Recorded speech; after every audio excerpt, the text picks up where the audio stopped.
Chapter 401, Same Level Fatality. Conversations broke out immediately. Greenwood Bat.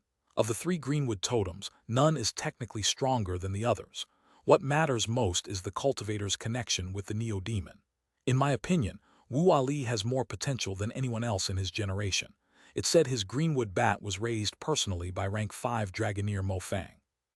I've got my eye on Wu Ali too. Normal tribe members can acquire Greenleaf totems, but only the three great bloodlines have access to the special totems: the Greenwood Wolves, Greenwood Bats, and Greenwood Snakes. The Great Father and the priests can combine all three into a totem of the ancestor tree. Wu Ali is definitely going to grow up to be a chosen. No need to even mention priests, they appear without any sign.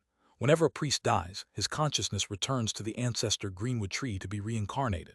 In any case, that Greenwood Bat looks extraordinary. Any Neo-Demon raised by rank 5 Dragoneer Mo Fang will be the most powerful in its level. The only thing more powerful would be something raised by Mo Fang's father, the most powerful Dragoneer in the tribe, level 7 Grandmaster Mo Zai. 2. Mo Zai's name in Chinese is Chinese letter Mo Zai. This name is exactly the same as a famous Chinese philosopher.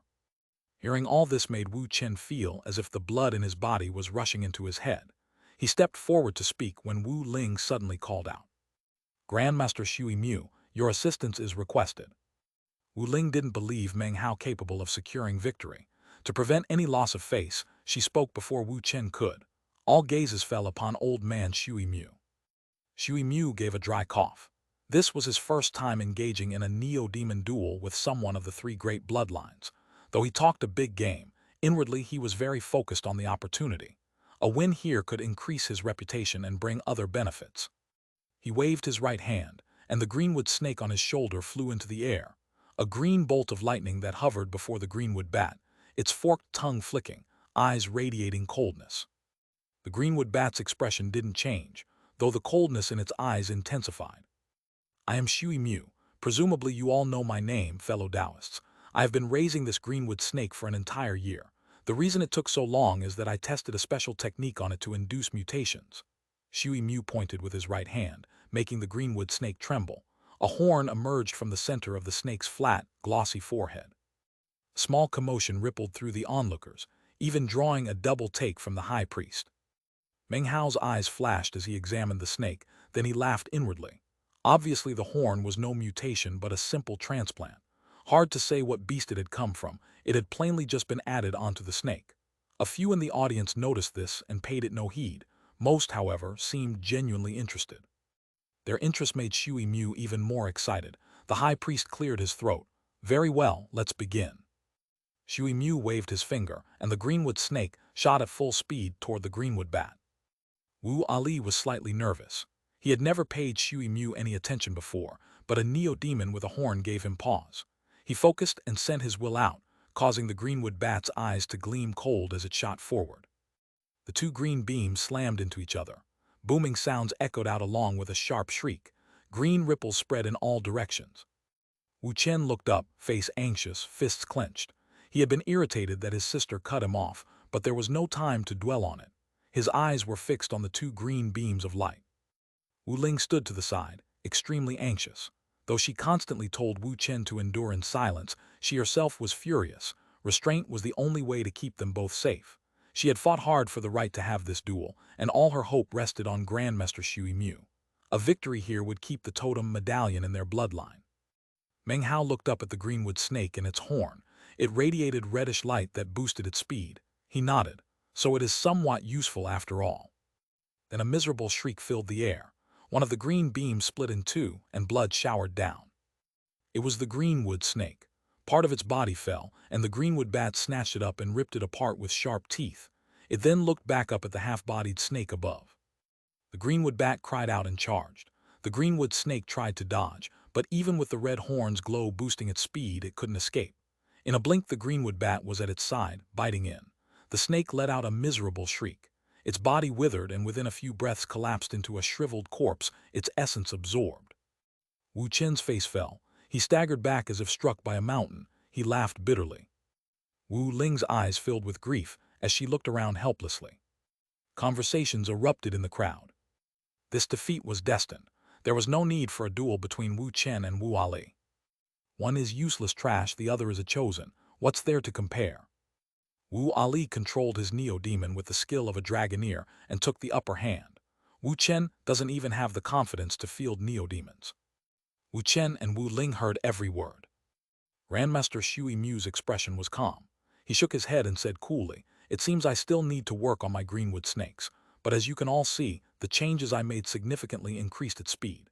It was defeated by the greenwood bat, but the main reason is that the bat was raised personally by rank 5 Dragoneer Mo Fang. How could my greenwood snake have possibly defeated it?" He smiled and looked around at the audience, still interested. He had accomplished his goal, and was certain it wouldn't be long before more people sought his services. Seeing the ashen look on Wu Chen's face tore at Wu Ling's heart, she turned on Shui Mu angrily. "Grandmaster Shui Mu, you told me you were 80% certain of victory. If you'd said what you just said before, I would never have gone to the Great Father to beg for permission to hold this duel." "So childish," said Shui Mu with an annoyed flick of his sleeve. "Neo-demon duels are full of unpredictability. Even if I said I was 90% certain, that's my personal judgment. After all your years of cultivation, do you really not understand something so simple?" She glared at Shui Mu, then a bitter smile slowly crossed her face. Shui Mu was a level 3 Dragoneer and an official vassal. Despite being a descendant of the 3 great bloodlines, she was in a poor position. She knew she had been used, but there was nothing to do but laugh bitterly. "Definitely a bit childish," said Meng Hao with a light cough. At his voice, Shui Mu gave a cold harumph. Wu Chen's pale face flushed as he looked at Meng Hao, his eyes like those of a drowning man who spotted a plank of wood. Panting, Wu Chen stepped forward, bowed deeply, and said, "Grandmaster, I beg for your assistance." Wu Ling looked at him, flames of rage in her eyes. Word by word, she said, "How certain are you that you can win?" "About 80, replied Meng Hao with a smile. He looked at his greenwood wolves and pointed at Harry Five. Harry Five looked up sharply, eyes radiating cold light, and shot forward, no flashy moves, just a green beam speeding directly toward the greenwood bat. Wu Ali's eyes filled with scorn. Among the 3 great bloodline totems, greenwood wolves were the largest and excelled in speed, but in his mind they couldn't compare to greenwood bats. He was absolutely confident his bat could sweep all level 2 totems. He sent his will out, already picturing the wolf's desiccated corpse. He laughed coldly. He had been a bit nervous facing Grandmaster Shui Mu, but Meng Hao was just a random stranger he had no regard for. He sent his will out. The greenwood bat let out a piercing cry and shot toward Harry Five. But before it had barely moved, Harry Five increased his speed, not double or triple but 10 times. He became a blur like a ghost, a speed impossible for level 2 neo-demons. A thunderstorm shriek filled the air. Before the greenwood bat could react, Harry Five was right in front of it. His eyes radiated coldness as he bit down. A blood-curdling shriek burst from the greenwood bat and cut off instantly. Harry Five swallowed the hand-sized bat in a single gulp. A green blur, and Harry Five was back at Meng Hao's side. From the moment he left until he returned, only a single breath of time had passed. This was a complete fatality of the same level. Deathly silence. The surrounding audience's eyes were wide as if they couldn't breathe. Their minds spun with unprecedented shock. Wu Chen stood in a daze. Wu Ling's mouth hung open, her expression blank as if she were dreaming. Wu Ali stared blankly. The greenwood bat had died too fast for him to react. Wu Hai was also in the crowd. He had been worried when he saw Meng Hao step forward, but now he was wide-eyed, mind completely blank. Wu Ali and the rest of his bloodline stood stupefied, spinning. Things had happened so fast they hadn't even had time to tremble. The Grand Elder's eyes instantly filled with an unprecedented glow as he stared at Harry Five. The Earth Priest took a deep breath and looked at Meng Hao, his gaze bright as sunlight. A long moment passed before a buzz filled the air. Instant fatality. An instant fatality of the same level. That's a mutated greenwood wolf. Heavens, that's a mutated greenwood wolf. It was so fast. Its speed is even greater than a level 3 neo-demons. This wasn't a neo-demon duel, it was a slaughter. The only people who can raise neo-demons like this are high-level dragoneers. In that moment, all eyes came to rest on Meng Hao. This chapter was sponsored by Alexander Gates, Dennis Liu, Sarah Tracy, Kevin Song, Hong Nguyen, Giovanni Palomara, Brian Nguyen. Mo Fang's name in Chinese is Chinese letter Mo Fang. Mo is a surname which also means black or ink. Fang means square. Chapter 402. You predicted that too. Wu Chen had the sudden urge to cry out. Moments ago, he had been the object of ridicule. A breath later, everything had reversed. He couldn't speak. Tears welled up and flowed down his face, and he began to laugh, a release of all the pressure he had carried over the past years. In that moment, he didn't even care about the totem medallion. All he cared about was this feeling of finally rising up, of no longer being below others. Disbelief filled Wu Ling's eyes. Her mind felt as if struck by 100,000 lightning bolts. What had just happened didn't seem possible. All she could do was stare at Meng Hao. Her mind was blank. The only thought that managed to surface was how staunchly Wu Chen had insisted on asking Meng Hao for help. Slowly, her face grew pale as she thought of everything she had said. Then she thought of what she hadn't said aloud, only thought, including her plans to kill Meng Hao. It all filled her with complex emotions, as if everything she had said and done was one big joke. Conversations continued among the audience. The strangest thing is that Wu Ling asked for help from Grandmaster Shui Mu, when there was a powerful expert like this right here in the Crow Scout tribe. Even stranger is how the brother and sister looked so hopeless after Grandmaster Shui Mu was defeated. Hearing these conversations made Wu Ling's beautiful face redden, not with bashfulness, but deep shame. She didn't know what to say. All her words and actions were exactly what Meng Hao had said, childish. There was no other word for them. Wu Ali's face was deathly pale, drained of blood. He had been branded to the Neo-Demon at the time of its death and was injured as a result. His cultivation base was unstable and on the verge of suffering damage. The Crow Scout tribe's Grand Elder gave a cold harumph. Other members of his bloodline stepped forward to stabilize Wu Ali's cultivation base. All of them glared at Meng Hao with killing intent. Off to the side, Shui Mu panted, his eyes filled with disbelief. What had just happened left his mind buzzing. Then he heard what people were saying, and it was as if a viper had burrowed inside him and was biting his heart. His eyes turned bloodshot. Being defeated by the Neo-Demon of a rank 5 Dragoneer wasn't so bad. It was almost an honor. But the fact that his own Neo-Demon didn't measure up to Meng Hao's at all filled him with intense jealousy and hatred. "That's only one of 5 Neo-Demons you've raised," he said through gritted teeth. "I predicted such extraordinariness when they were young. Although I didn't know it would mutate, I could see that it was extraordinary." His words shifted the expressions of the surrounding Crow Scout tribe members. "Don't tell me it was all just a coincidence. That would explain why this guy isn't famous. He just struck it lucky and got a mutated Neo-Demon." As the discussions continued, Wu Ali glared at Meng Hao. Voice hoarse, he said, "I refuse to admit defeat.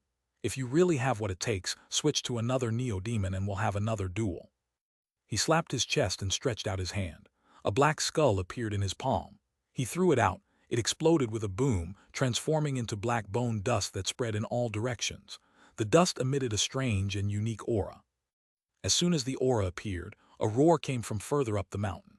A black beam descended and arrived in the square within a few breaths.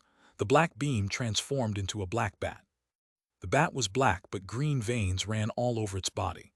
A black aura pulsed off it, and its eyes were bright red. It radiated a malevolent air and the pressure of a level 3 Neo-Demon. The bat's appearance caused a commotion among the audience. A level 3 greenwood bat, and it's mutated. If it weren't, it wouldn't be black. I recognize that bat. It's a venomous greenwood bat raised by Grandmaster Mo Fang. It's actually only level 2, but because it's mutated, it emanates level 3 pressure. I remember people offering an exorbitant price for that bat a few years ago, but Grandmaster Mo Fang wouldn't give it up.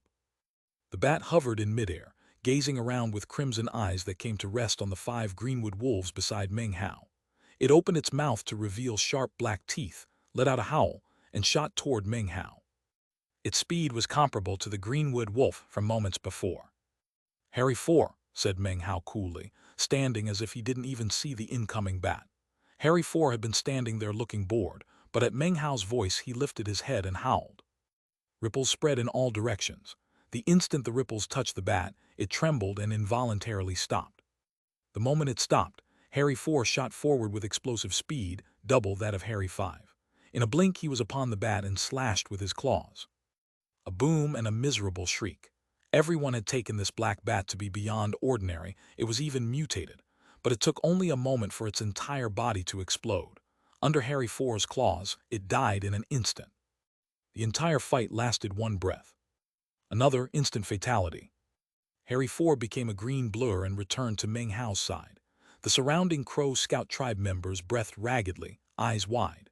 A moment of silence, then a great commotion erupted. That one's also mutated.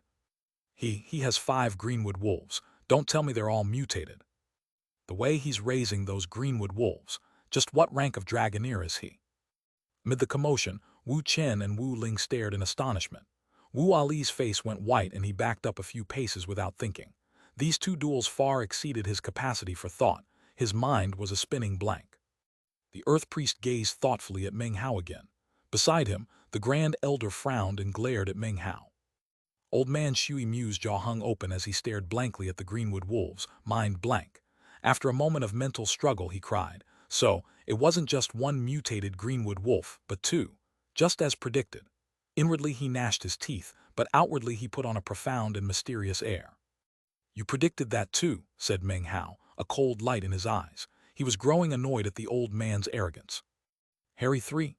At Meng Hao's voice, Harry 3 lifted his head and emitted an astonishing howl. As it echoed out, the faces of the Crow Scout tribe members filled with shock. All tribe members at Foundation Establishment stage or lower were shaken. Under Harry 3's howl, their cultivation bases involuntarily began to rotate. Their totem tattoos shone brightly, and they felt enormous pressure. The howl shook everything. Combined with the actions of Harry's 4 and 5, it caused an even greater commotion. That's another mutant. 3 mutants. That guy has 3 mutant Greenwood wolves. Each one is more powerful than the last. This Greenwood wolf is stronger than the peak of level 3, it's almost level 4. As the commotion swelled, Shui Mu's face flickered through various emotions. He felt as if someone were hammering at his heart. He staggered back a few paces. Before he could speak, Meng Hao's voice rang out. "So, did you predict that too?" Shui Mu's mind reeled. Gnashing his teeth, he was about to claim that he had when Meng Hao patted Harry 2 on the back. Harry 2 slowly looked up. He didn't shoot forward or howl, he simply emitted a green glow from his body. The glow became a pillar of light that shot into the sky, transforming above into an illusory form that lifted its head and howled. The howl made every level 3 neo-demon in the Crow Scout tribe tremble. They couldn't stop themselves from prostrating and emitting simultaneous howls of reverence. The sound made every heart tremble violently. No one spoke a word. People could accept 1 mutant. 2 was shocking. 3 was nearly impossible to believe. And 4. The Crow Scout tribe members seemed to have lost the ability to think. They stared blankly at the 4 Greenwood wolves beside Meng Hao.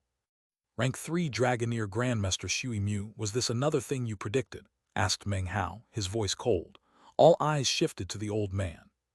Shui Mu's face twisted and he coughed up a mouthful of blood. Then he pitched over and fell unconscious onto the ground. There was nothing else he could do. As shameless as he was, it was impossible to claim he had predicted that all 4 Greenwood wolves would be this extraordinary. The moment Shui Mu fell, a cold voice drifted down from high up the mountain, the place from which the black bat had come. "Those 4 Greenwood wolves will be given to me, Mo Fang." Note from Urgent.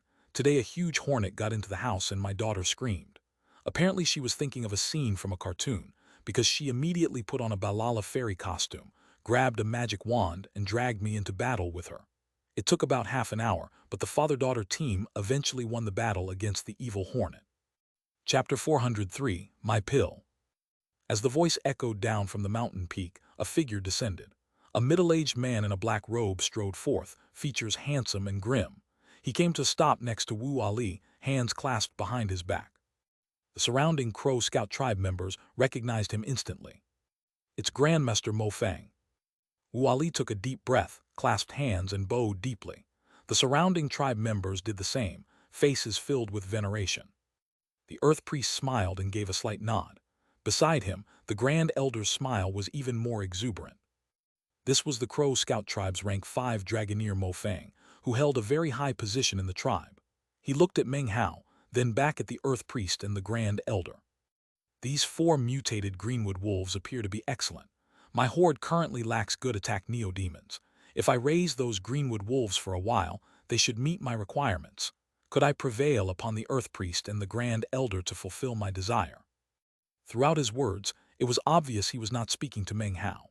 His arrogance made it clear he took no note of Meng Hao whatsoever, the disregard of a highly ranked Dragoneer.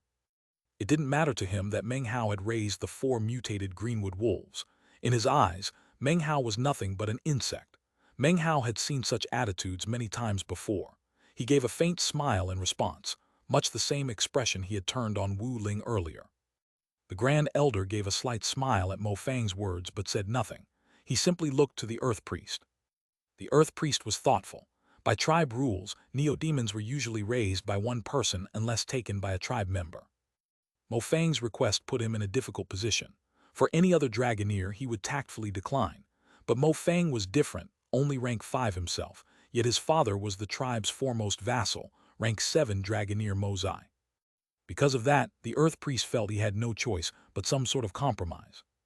But then he looked at Meng Hao, at his right hand in particular, and smiled. I'm not authorized to make that decision. These 4 neo-demons were raised by this Grandmaster here. You'll have to see if he's willing. The Earth Priest's words made the Grand Elder's eyes flicker and narrow imperceptibly. He looked at Meng Hao. Mo Fang turned his head and truly looked at Meng Hao for the first time, his expression one of shock. The surrounding cultivators' thoughts shifted. Their eyes flickered as they all looked at Meng Hao. Meng Hao smiled. If you can get these greenwood wolves to follow you, I won't stop them. But if you can't, then according to the rules, Meng Hao, will have to select a few neo-demons from your horde. As far as Meng Hao was concerned, this was his opportunity to make his mark in the Crow Scout tribe. Mo Fang had arrived looking to make a fool of himself. Meng Hao would accommodate him. Mo Fang glared superciliously at Meng Hao. You'll never get a chance to select a single one of my neo-demons. As a Dragoneer, I will show you the meaning of controlling neo-demons. He flicked his sleeve and strode toward the greenwood wolves. Meng Hao stepped back with a smile, giving him full access. Mo Fang was excited. As a rank 5 Dragoneer, he had a variety of techniques for controlling neo-demons. This was especially true of his bloodline, which had produced a rank 9 Dragoneer in the past, one step from Grand Dragoneer. That ancestor had perished, but not before passing down secret techniques as a legacy for successive generations. It might not compare to some other Western Desert Dragoneer legacies, but here in the 5 Crow divinity tribes, it was outstanding. Greenwood wolves are wood-type neo-demons born at level 1 and capable of growing to level 7. Within the Western Desert neo-demon lists, they are ranked 891st. Their original ancestor was born beneath the ancient greenwood tree, hence the name. They move with blinding speed and have sharp fangs. They also enjoy the fragrant smell of forest leaves. The thrice-refined green incense of a rank 5 Dragoneer can cause all masterless greenwood wolves under level 5 to submit. The surrounding cultivators looked on with reverence as Mo Fang arrogantly explained himself. Meng Hao's face wore its usual slight smile. He said nothing, watching as Mo Fang produced a green incense stick made from various plant materials. A faint, fragrant aroma drifted out. The aroma had absolutely no effect on the 5 greenwood wolves. They lazed about on the ground, not paying it the slightest heed. Not bad, said Mo Fang. The fact that they can resist this high-level green incense shows these neo-demons are extraordinary. However, that will change once I light the incense with my secret Dragoneer kindling magic. Fellow Taoists, please observe. He flashed an incantation with his right hand, sending ripples of magic toward the green incense he held in the other. An intangible flame appeared. The green incense smoldered. The aroma became 10 times thicker, spreading in all directions. Surrounding cultivators with greenwood wolf totem tattoos felt their totems surge involuntarily and backed away from the overpowering fragrance. The 5 greenwood wolves lying directly in the middle of the aroma didn't react at all, except for Harry 5, who lifted his head and yawned lazily. Silence. Many eyes turned to Mo Fang, whose face flickered. He had never imagined this. With a cold snort, he snapped his fingers, collapsing the green incense. The aroma grew several times stronger and thicker. And yet, Big Harry and Harry 2 didn't even bat an eye. Harry 5 nudged Harry 4 playfully, completely ignoring Mo Fang. Meng Hao coughed dryly. The aroma was ineffective because of their mutation. The flaws that existed in ordinary greenwood wolves were gone. Not bad, said Mo Fang, clearing his throat. These greenwood wolves resist the incense well, but that doesn't matter. Mo Fang have many techniques. If the simplest doesn't work, who cares? He waved his right hand, producing a huge lump of fresh meat in a red glow. Blood dripped from the meat and the smell spread through the area. Harry 5 looked up. Harry's 4 and 3 also looked over. Surrounding cultivators with greenwood wolf totem tattoos backed up, fear on their faces. The totems inside them stirred in agitation, as if about to burst forth. Mofang laughed. The blood and meat of the Surtree deer is irresistible to greenwood wolves, especially this lump, which I, Mofang, have been refining for 8 months. Harry 5 wore an odd expression as he sniffed the air a few times, then turned back to play with Harry 4. Harry 3 studied the meat for a moment, found it uninteresting and looked away. Meng Hao chuckled. He had only fed the wolves meat like this once, at the very beginning. After that, he took them secretly into the mountains and let them kill and eat live beasts. It had become a habit. Meat that wasn't fresh held no interest for them. The only reason Harry 5 had looked over at all was curiosity. Mofang's eyes went wide. But with the surrounding tribe members watching, he merely coughed and put on an expression of approval. "So I'll have to use something really powerful," he said through gritted teeth. He waved his hand, producing a green liquid. Big Harry and the others didn't react. Mofang grew anxious. He performed an incantation with both hands, employing a magical technique that sent glowing bands of light toward the 5 greenwood wolves. The wolves didn't even glance at the bands. They kept playing except for Big Harry, who had closed his eyes to nap. The surrounding tribe members wore strange expressions. They had watched Mofang use incense, meat, water, and magic. He had tried so many methods he had begun to sweat. None of them drew any reaction from the greenwood wolves. They continued to ignore him entirely. Wu Chen, Wu Ling, and the others watched with odd expressions. Even the Grand Elder was frowning. As for the Earth Priest, a thoughtful smile appeared as he looked again at Meng Hao's right hand. "I think I can confirm his identity now," the Earth Priest thought. He was beginning to feel quite pleased. Mofang glared at the 5 greenwood wolves, eyes slightly bloodshot. Gritting his teeth, he slapped his bag of holding. A bloody glow emerged and came to rest in his hand as a blood-colored medicinal pill. The instant the pill appeared, the surrounding tribe members' faces lit with shock. Their totem tattoos glowed as neo-demons appeared one after another, lifting their heads to howl at the sky, then staring fixedly at the blood-colored pill in Mofang's hand. Were their masters not holding them back, it seemed they would charge forward and attack. The Grand Elder's eyes narrowed. "That's..." Even the Earth Priest narrowed his eyes. Holding the pill out, Mofang said arrogantly, "I have been refining this pill from the day I became a rank 1 Dragoneer. This is a demon-nurturing pill." This was his trump card as a Dragoneer, a technique specifically targeting neo-demons. Demon-nurturing pill. A legendary demon-nurturing pill. It said that type of pill vanished from the face of the earth long ago, and yet Grandmaster Mo is holding one right there. Everyone was shocked. His voice filled with pride, Mofang said. "Although this is not a true demon-nurturing pill of legend, it has been handed down from my ancestors. True, it may not measure up to the pill of the Frigid Snow clan. However, their formula was actually flawed. My pill can outdo any other pill in the Western Desert. It can cause all neo-demons within a 300-meter area to go crazy."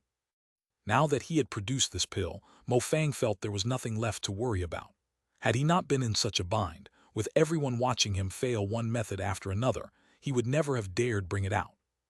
All the neo-demons in the area were howling. Meng Hao's greenwood wolves looked at the pill with strange expressions in their eyes. This chapter was sponsored by Anon, Nam Tran, and Rudolph Areola. Chapter 404, Shamed into Raid. Mofang held out the demon-nurturing pill, his expression aloof. As far as he was concerned, there was nothing left to worry about. He had never heard of a neo-demon capable of resisting a demon-nurturing pill. But within moments, his expression filled with shock. It wasn't just him. All the surrounding Crow Scout tribe members stared with wide eyes at the 5 greenwood wolves. They couldn't believe it. Big Harry hadn't even opened his eyes and was still napping. Harry too and the others wore odd expressions, sniffed the air, and looked over at Meng Hao in confusion. Meng Hao said nothing. All the wolves except Big Harry resumed their playing. Mofang and his demon-nurturing pill were completely ignored. The neo-demons of the surrounding tribe members were going crazy, while the greenwood wolves remained perfectly calm. The sight of it filled Mofang's mind with what felt like a thunderclap. Nobody spoke. Nearly 100 people seemed unable to breathe. "Impossible," said Mofang. "How could this be this? This is a demon-nurturing pill. There's not a single neo-demon that could resist it." His face was pale. What was happening was a tremendous blow. He staggered backward, muttering to himself as he stared at his most treasured pill, then looked back at the 5 greenwood wolves. His mind reeled and confusion filled his eyes. He began to doubt himself. Meng Hao coughed dryly. He felt a bit bad for Mo Fang. Had the man produced some other item, perhaps it could have drawn the wolves' attention. But to them, this supposedly precious demon-nurturing pill was worthless. From the time they were small, they had been raised on the Frigid Snow Clan's demon-nurturing pill. More importantly, even the Frigid Snow Clan couldn't match the quality of Meng Hao's pills, not unless they had a grandmaster of the Tao of alchemy like him. It was as if these greenwood wolves had been raised on gold and silver, only for someone to produce a chunk of copper or iron to attract their attention. How could they possibly care? That was especially true of Big Harry, who had consumed a real demon-nurturing pill. The Frigid Snow Clan's formula was not actually flawed, but they could not use it to create a true demon-nurturing pill because they were not demon sealers. Only demon sealers could draw on the demonic chi of heaven and earth and merge it into a medicinal pill to concoct a real demon-nurturing pill. That was the type of pill Big Harry had consumed. The changes it wrought in him had been earth-shattering, beyond anything that exists in the mortal world. If Grandmaster Mo has no other methods to try, then I think it's time for me to select some of his neo-demons. Earth Priest, could I bother you to bear witness? Meng Hao smiled at Mo Fang, then turned and bowed toward the Earth Priest with clasped hands. Of course, Meng Hao had noticed the man studying the totem tattoo on his right hand. That had been his plan from the start, the identity he had chosen to assume. A descendant of the Frigid Snow Clan. The totem tattoo on Meng Hao's right hand was the eyeless larva, which looked very similar to the frigid snow larva. Those who didn't know the difference would naturally confuse the two. Tribes using larvae as totems were uncommon in the western desert, but Meng Hao was certain that if he displayed the talents of a dragoneer, people would put two and two together. That was precisely what had happened in the Earth Priest's mind. The Earth Priest considered briefly, then looked at Mo Fang. He didn't need to say anything. Not just his gaze, but all the surrounding tribe members' gazes fell on Mo Fang. He was riding a tiger and could not get off. He glared at Meng Hao. His hostility had reached an extreme. After a long moment, he ground his teeth. He couldn't violate Dragoneer custom in front of all these people. When he had received approval to attempt to take Meng Hao's neo-demons, he had agreed to the possibility of Meng Hao taking his. Mo Fang gave a cold harumph and thought, his neo-demons are too bizarre. Even though I can't make them follow me, he won't take mine, that's out of the question. Thinking of the strength of his own neo-demon horde, he felt confident. He waved his right hand, producing a special bag of holding made from beast skin. It trembled, and multiple beams of light flew out, accompanied by powerful cries. In total, there were 23 greenwood wolves, 19 greenwood snakes, and 13 greenwood bats. They flew out to surround him, emanating shocking power. The observing tribe members gazed on with profound veneration. Some of Mo Fang's embarrassment eased. Eyes glittering, he produced another bag of holding and waved it. 3 deafening cries shook everything as 3 30-meter-long neo-demons emerged, a burly greenwood python, a greenwood wolf whose body crackled with lightning, and a third. The third caused the entire horde of neo-demons to tremble. It was a gigantic bat. The bat emanated an ancient aura, as if it had been alive for a very long time. It floated in midair with wings folded, standing upright like a person. It glared about with cold, piercing eyes. Anyone upon whom it gazed couldn't stop from trembling. The surrounding tribe members stared at Mo Fang with deep veneration. 3 level 5 neo-demons, all 3 are mutated, and that black bat, it's as strong as the late Foundation establishment stage. There are even a lot of level 4s, though most are level 3. Not a single one is level 2. In the Western Desert, a level 5 Dragoneer was a powerful expert. Mo Fang's own cultivation base was at the mid-Foundation establishment stage, yet in terms of fighting prowess, he could give even a late Foundation establishment cultivator a serious headache. This is my neo-demon horde. If you think you have the skill, just try to take them. Mo Fang's voice rang out with self-confidence. He was certain Meng Hao could take, at most, some of the weaker level 3 neo-demons. He had spent virtually all of his resources raising these neo-demons over years, and was supremely confident they would not capitulate to Meng Hao. Meng Hao smiled slightly. Given his own cultivation base and identity, he didn't find it inappropriate to teach a lesson to this trifling cultivator. His gaze swept the neo-demons. To become one of Meng Hao's neo-demons can only be described as luck and good fortune. I'll give you the space of 3 breaths to decide. If you want to follow me, come over here. He spoke indifferently, releasing a small amount of demonic chi. Even that small amount made a dozen or so of the neo-demons tremble and look over. It also made the totemic neo-demons of the Crow Scout tribe members begin to howl. Almost all of them left the sides of their masters and flew into the air, howling with hope. The Grand Elder's face fell as his totem tattoo glowed, and the greenwood snake within charged out, howling. The Earth Priest's face also fell as his totem tattoo lit up. He gasped and waved his hand, his cultivation base erupting outward. Invisible shields sprang up everywhere, preventing the tribe members, totemic neo-demons, from charging forward. Mofang's face filled with utter disbelief, his breathing rapid. He stared at his horde, which moments ago had stood obediently at his side, now howling and charging toward Meng Hao. In a blink, only the 3 level 5 neo-demons remained behind, struggling. After one breath passed, the greenwood wolf and the black greenwood snake shot toward Meng Hao. Only the bat remained, staring fixedly at Meng Hao with cold eyes, but within those eyes could be seen both intelligence and shock.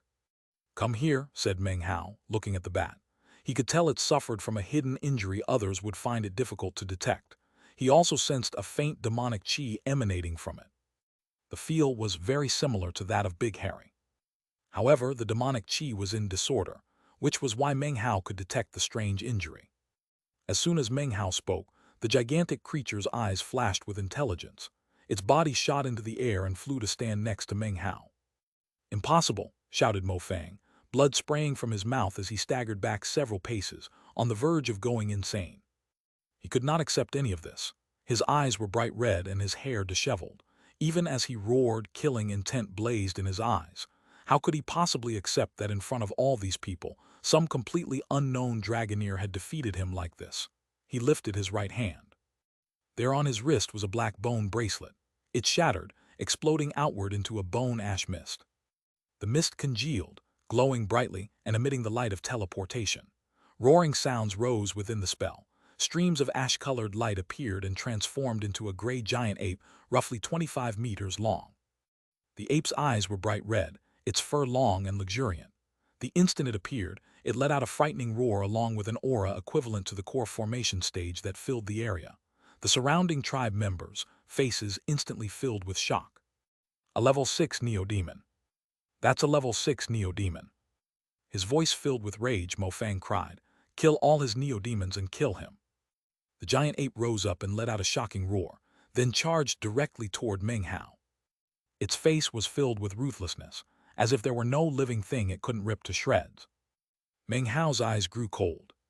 "Big Harry," he said coolly. At those words, Big Harry, who had been napping the entire time, lifted his head. His body looked thin and weak, but suddenly erupted with shocking power. His cold eyes filled with brutality and madness that soared to the heavens. Meng Hao usually kept his savagery suppressed. Without a direct command, it would never surface. Now it exploded out, and a bloody aura swirled from his body. It was in this moment that his green fur suddenly turned white. Chapter 405, White Wolf.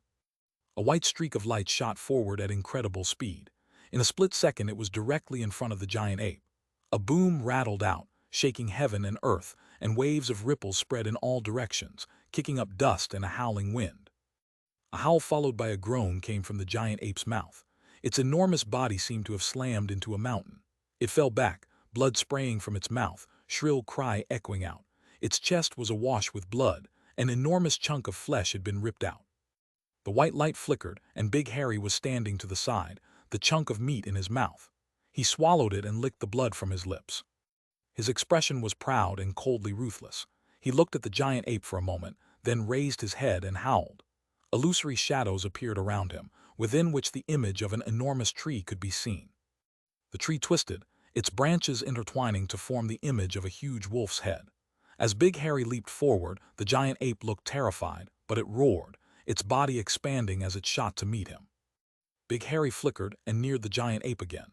His ghastly mouth opened wide and clamped onto the ape's neck.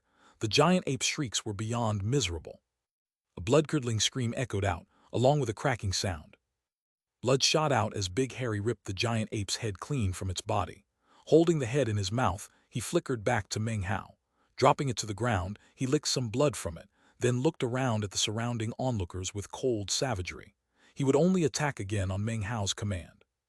The other Neo-Demons backed away from Big Harry, trembling, not daring to be near him.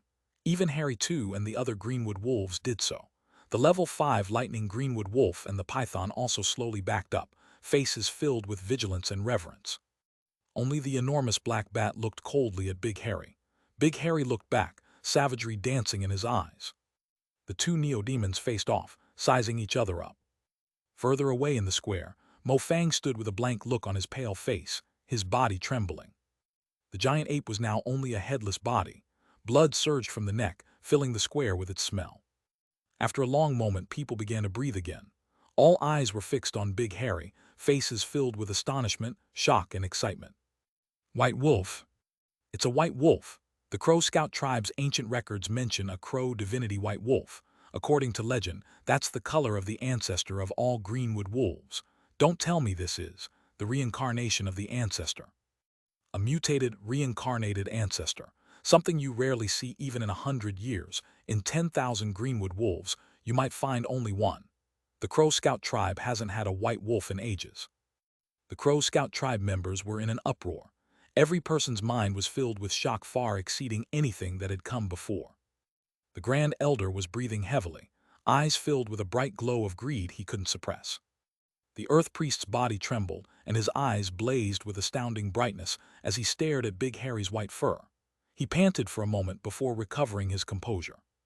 "Earth Priest," said Meng Hao coolly, "I asked you to bear witness, so I'm afraid I'll need an explanation regarding this giant ape neo-demon.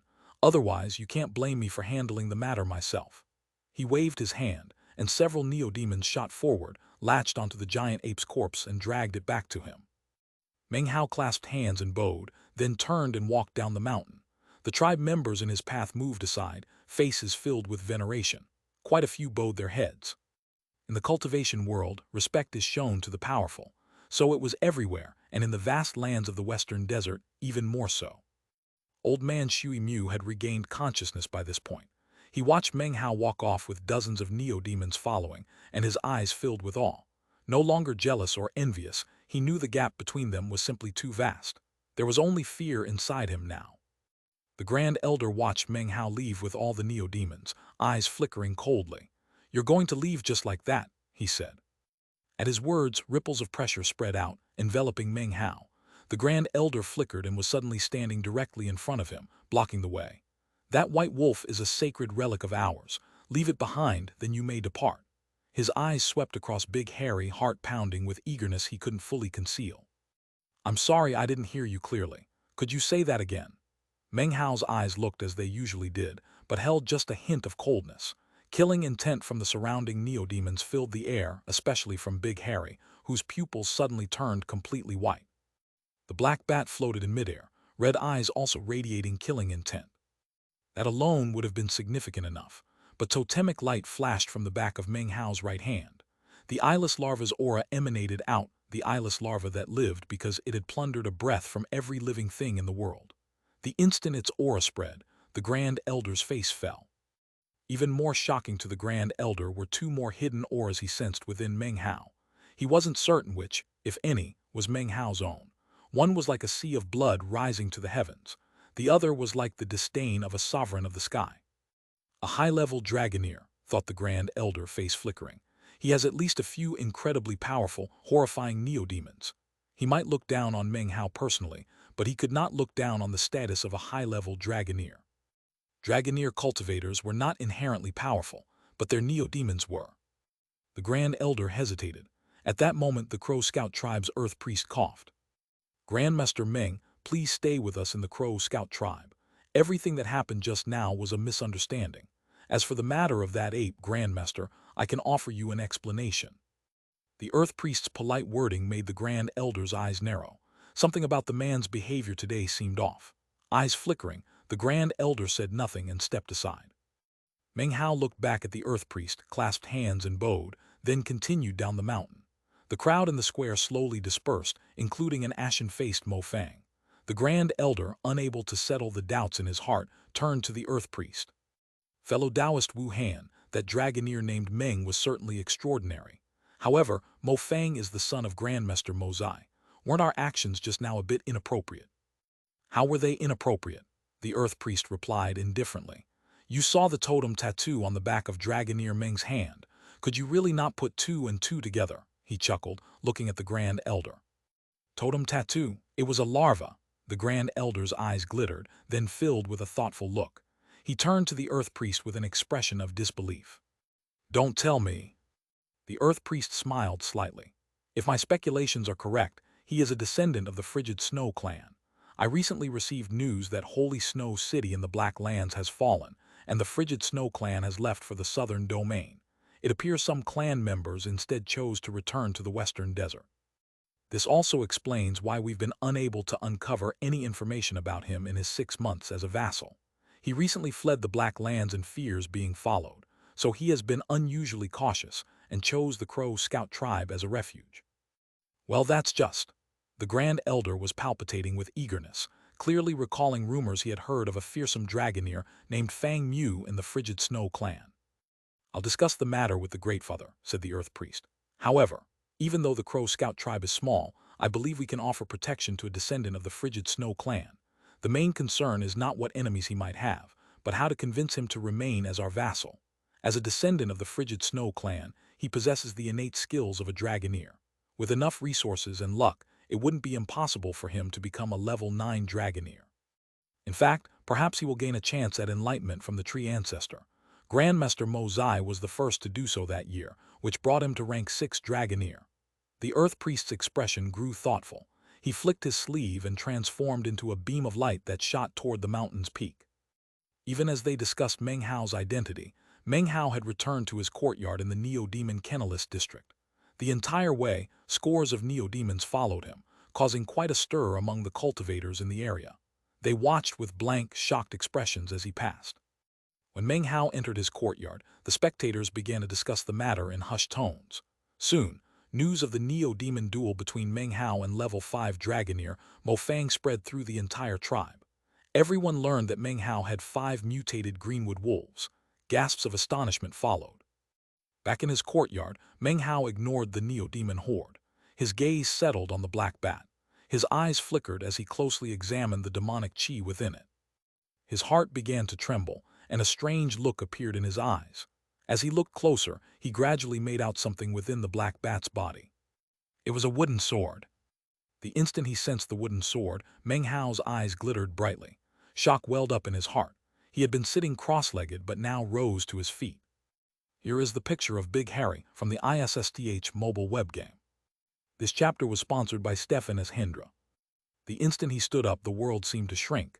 Everything was replaced by Meng Hao. A tempest sprang into being. Thunderbolts shot up to the heavens.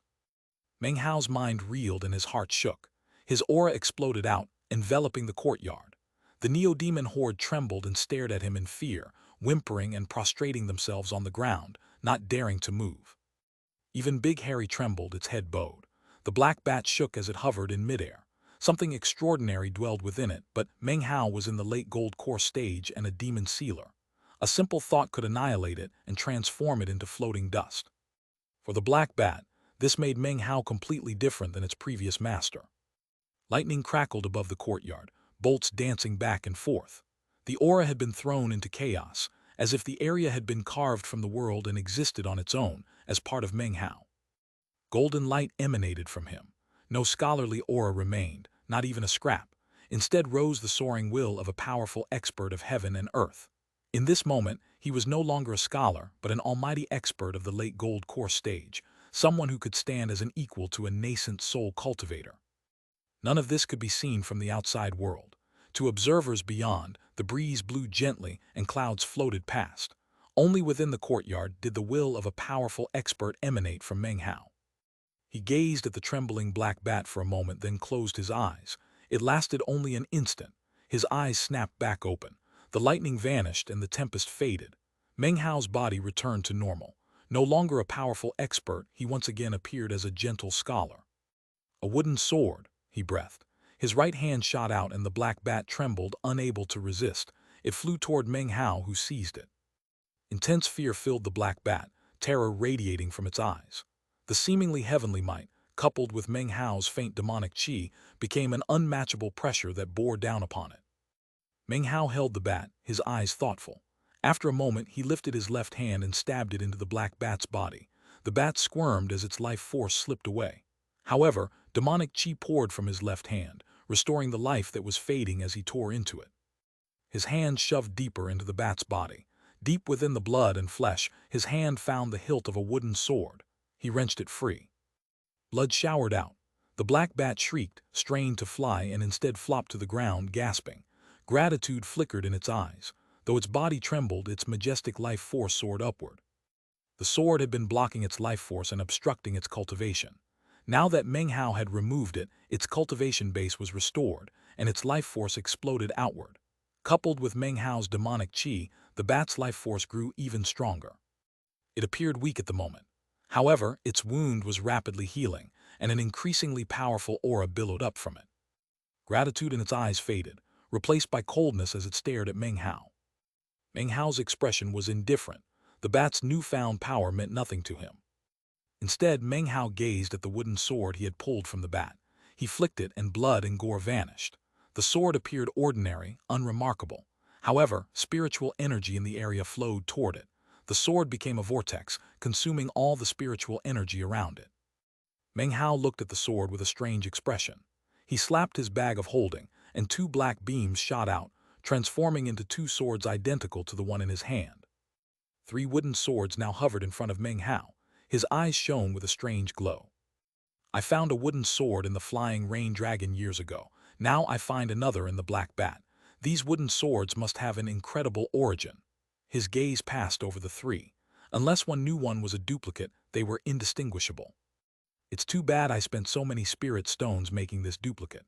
Although, if I had enough more spirit stones, I could create the first form of the lotus sword formation. I wonder how powerful such a sword formation would be, likely not weaker than the time sword formation.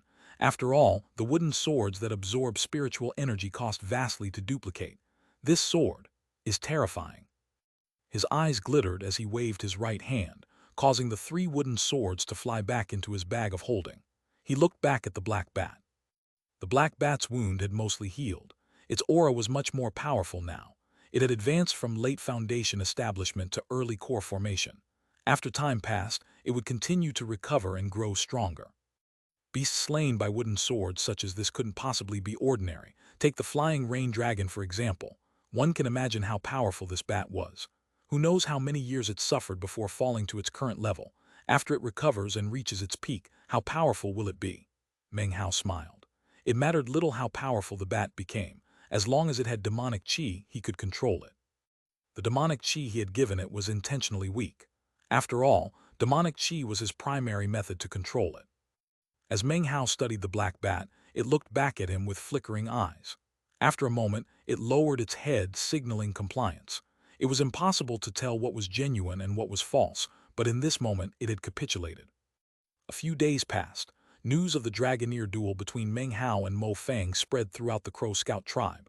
Meng Hao's name had risen to prominence. He was now famous within the tribe. One evening, the Earth Priest came to Meng Hao with a command medallion. This marked Meng Hao as an official vassal of the Crow Scout tribe.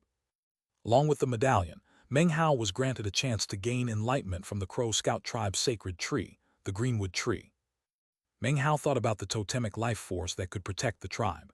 He thought of the enormous tree he'd seen. He needed a wood-type totem. For the 5 elemental totem tattoos, the stronger the totems, the stronger his 5-colored nascent soul would be. His chance to commune with the holy Greenwood Tree would come in 7 days. During those 7 days, the Crow Scout tribe carried out grand ceremonies. They were not to celebrate his new status, but to make sacrifices to the ancestors and prepare a Greenwood brand. Only through this could Meng Hao enter the enlightenment state. To any tribe member, enlightenment was important. Every adult went through the process to refine their life force. For any vassal, it was a great honor. On the 7th day, complicated rites unfolded. Several thousand Crow Scout tribe members gathered atop the mountain peak in concentric circles, chanting a strange incantation. Their voices filled the heavens, roiling clouds gathering in the previously clear sky. Time seemed to slow. Meng Hao wore a long green robe as he ascended the stairs to the mountain altar. The Earth Priest stood flanked by an old woman, the Sky Priest of the Crow Scout tribe. They smiled as Meng Hao approached. "The Crow Scout tribe treats people with sincerity," said the Earth Priest, his voice soft. "In all matters, one must pay a price before receiving gain. Fellow Taoist Meng is not an ordinary person and can surely sense the good faith of the Crow Scout tribe. Many thanks, replied Meng Hao with clasped hands. Let's begin, said the Sky Priest. The old woman waved her arm. A rumbling filled the air as a rift opened in the altar's center. A green beam shot up, dense demonic chi pouring from it. The demonic chi made Meng Hao's pupils constrict. Within the green light, an enormous tree rose. It was an archaic green, standing several dozen meters tall. Wilted leaves covered its body, and it emanated ancient power. It seemed to have existed for countless ages. Time's passage was etched in its eyes. As it floated up, its body radiated a boundless life force. Its life force was so intense that all wood-type life forms would prostrate before it and call it ancestor. However, within the flourishing life force, Meng Hao sensed decline and decay. The life force was reaching its end. The tree's body was also covered with countless scars. It emanated a powerful aura that caused the color of heaven and earth to change, the clouds to seethe, and the surrounding forest to sigh.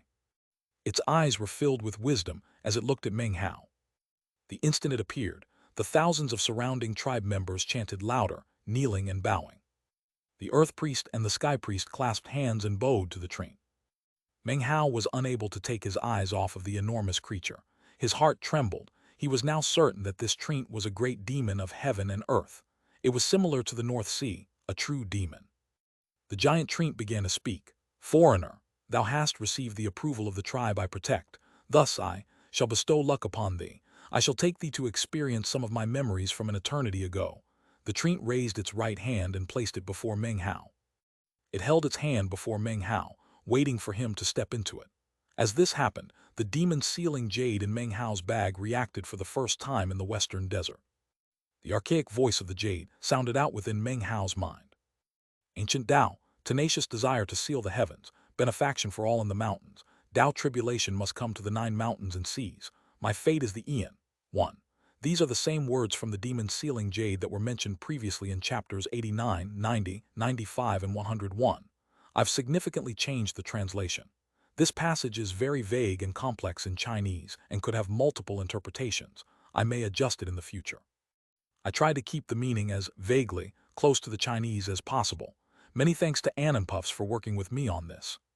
Chapter 407, 5th Generation Demon Sealer. Ancient Tao, tenacious desire to seal the heavens, benefaction for all in the mountains. Tao tribulation must come to the 9 mountains and seas. My fate is the Aeon. Ancient Tao, study demons of myriad variations. Tread not the path of immortals. Face the tribulation of the 9 mountains and seas. My Tao is eternal. The masses have erred, but my Tao is true. My fate is the Aeon. The ancient voice reverberated in Meng Hao's mind like thunder. His eyes glittered as he took a deep breath. He looked at the enormous tree hand before him, determination filling his eyes. He strode forward onto the creature's palm. As soon as he stepped onto the hand, the tree raised its head toward the sky and roared. The roar shook heaven and earth, scattering the clouds. Blue sky appeared overhead, along with a vortex to another world. The tree closed its hand gently around Meng Hao. Its body transformed into a green beam of light that shot skyward. In moments, it had entered the vortex. Its body expanded as it grew larger, transforming into a massive tree of heaven and earth. The instant the tree appeared, Meng Hao's mind filled with a rumbling sound. His consciousness seemed to expand. Time flowed and the heavens shattered. The stars rushed toward him. As he looked up, the sky was filled with stars. Below, he saw the vast lands of the western desert. Beyond the azure Milky Way Sea, the eastern lands quaked, tempest roiling between them and the northern reaches. These were the lands of planet South Heaven, a scene from who knew how many years ago. The vast lands below were not flat, but rather spherical, a planet. The echoing, archaic voice of the tree suddenly filled his mind. This is planet South Heaven. Adjacent to the 9th mountain and sea are 4 eternal planets: South Heaven, East Victory, North Reed, West Felicity. According to primordial will, they orbit eternally around the 9th mountain. As for me, I come from an island in the 9th sea called Light Green. I'm master of the greenwood from Light Green Island. Meng Hao took a deep breath. As the tree spoke, he saw the lands below shrinking into the form of a planet. At the same time, off in the starry distance, he saw an immense towering mountain. The size of this mountain vastly exceeded that of planet South Heaven. It was like the difference between a giant and a bug. The instant Meng Hao saw it, his mind began to reel. It felt as if his consciousness were being ripped apart. Roaring filled his heart and mind. Though he didn't fully understand the ninth mountain and sea or planet South Heaven, he now looked upon the majesty of the ninth mountain. He gazed up at the ninth mountain, as well as the 4 planets that circled around it, including planet South Heaven. On either side of the ninth mountain, stretching endlessly into the stars, were 2 enormous seas.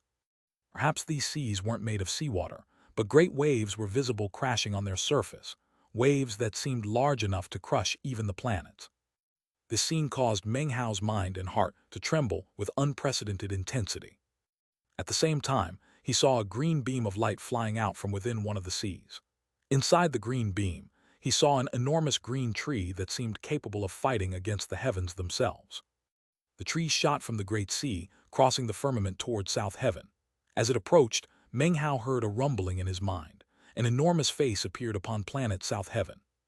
The face resembled an old man with closed eyes, his head illusory and superimposed on the planet. His mouth opened, and he spoke to the incoming green tree. Meng Hao couldn't quite make out his words. As soon as he spoke, the greenwood tree within the beam crumbled. The fragments fell toward planet South Heaven. Most of the pieces were transformed into ash as they neared, but one small piece survived. It shot through Meng Hao, causing his body to shatter.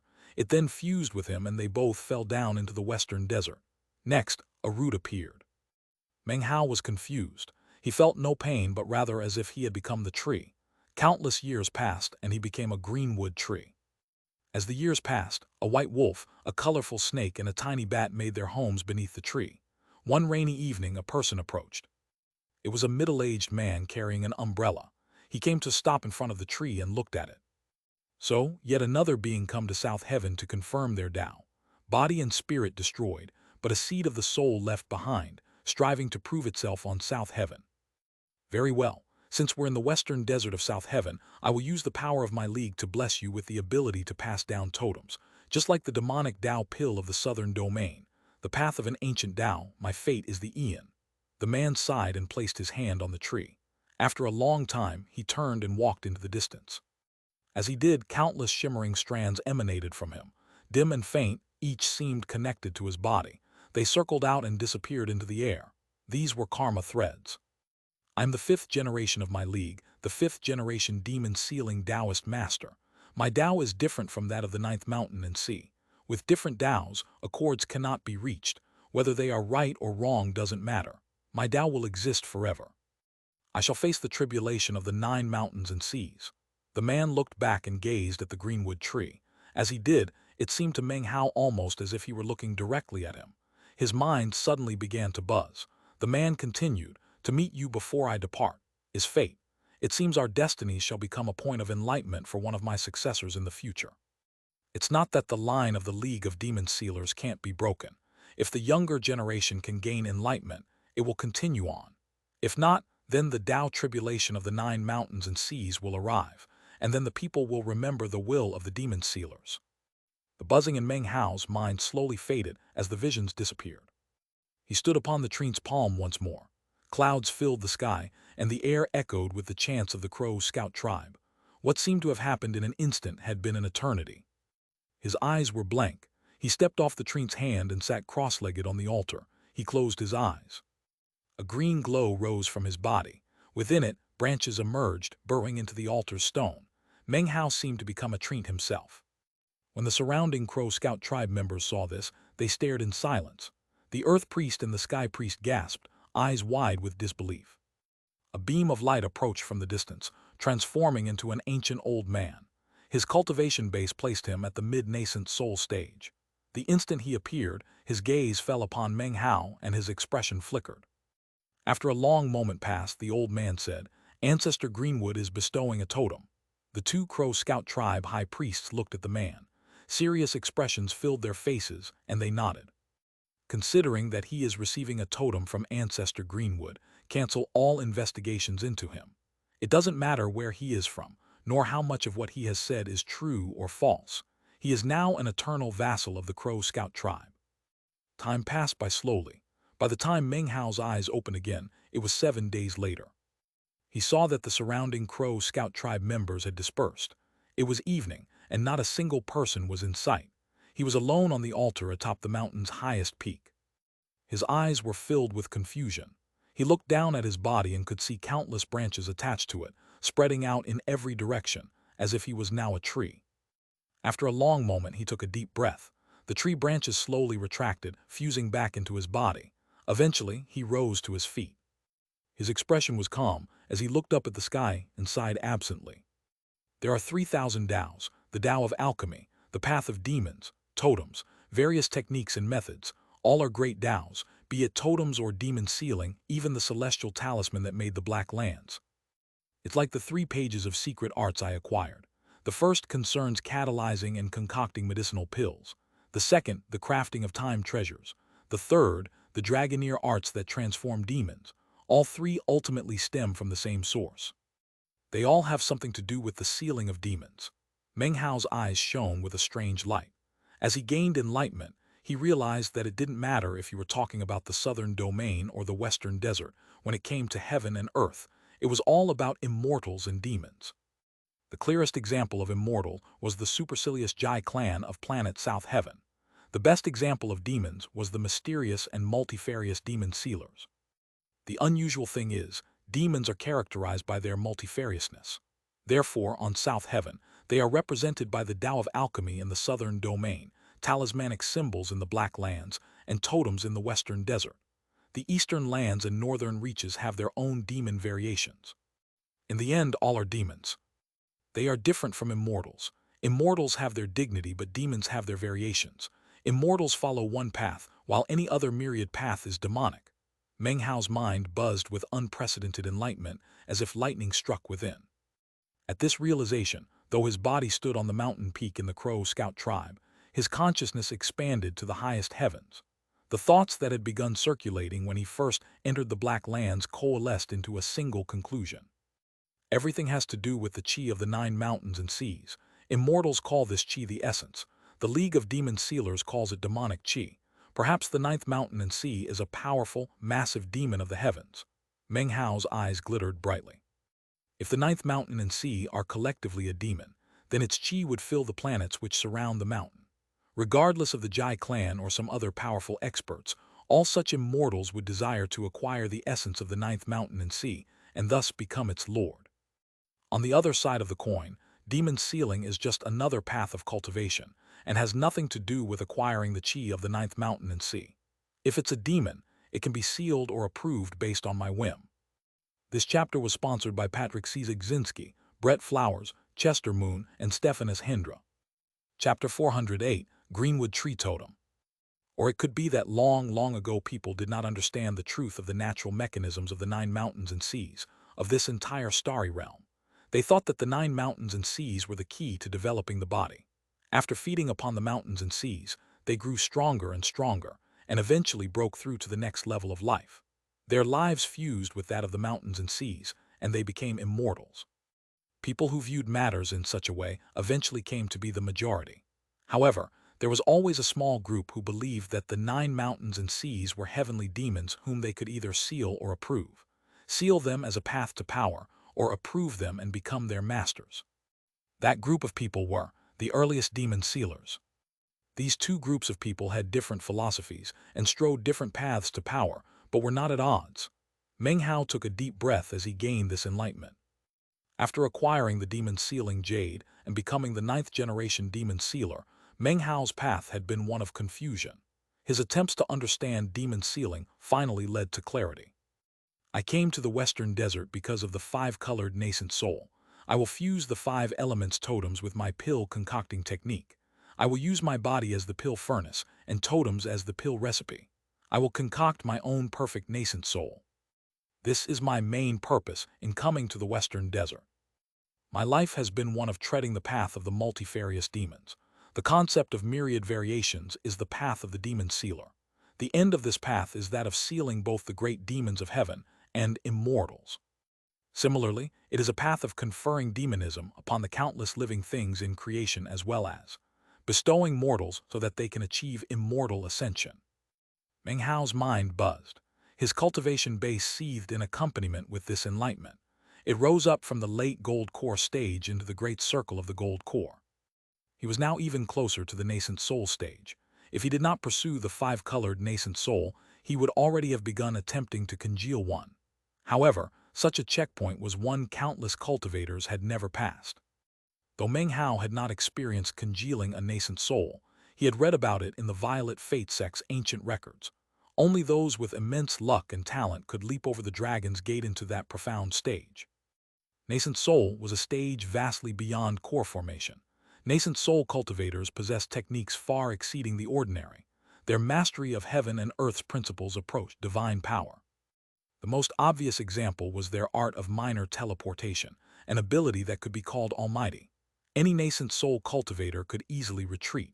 Unless restrained by spell formations, they were nearly impossible to surround or kill.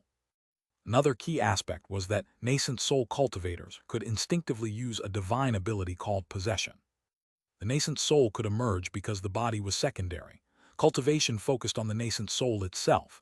If the body perished, it could be abandoned and a new body seized. Tangling with a nascent soul cultivator was far more difficult than battling gold core experts. Nascent soul cultivators had greater confidence in surviving the path of the Tao. These were just some advantages nascent soul divine abilities bestowed.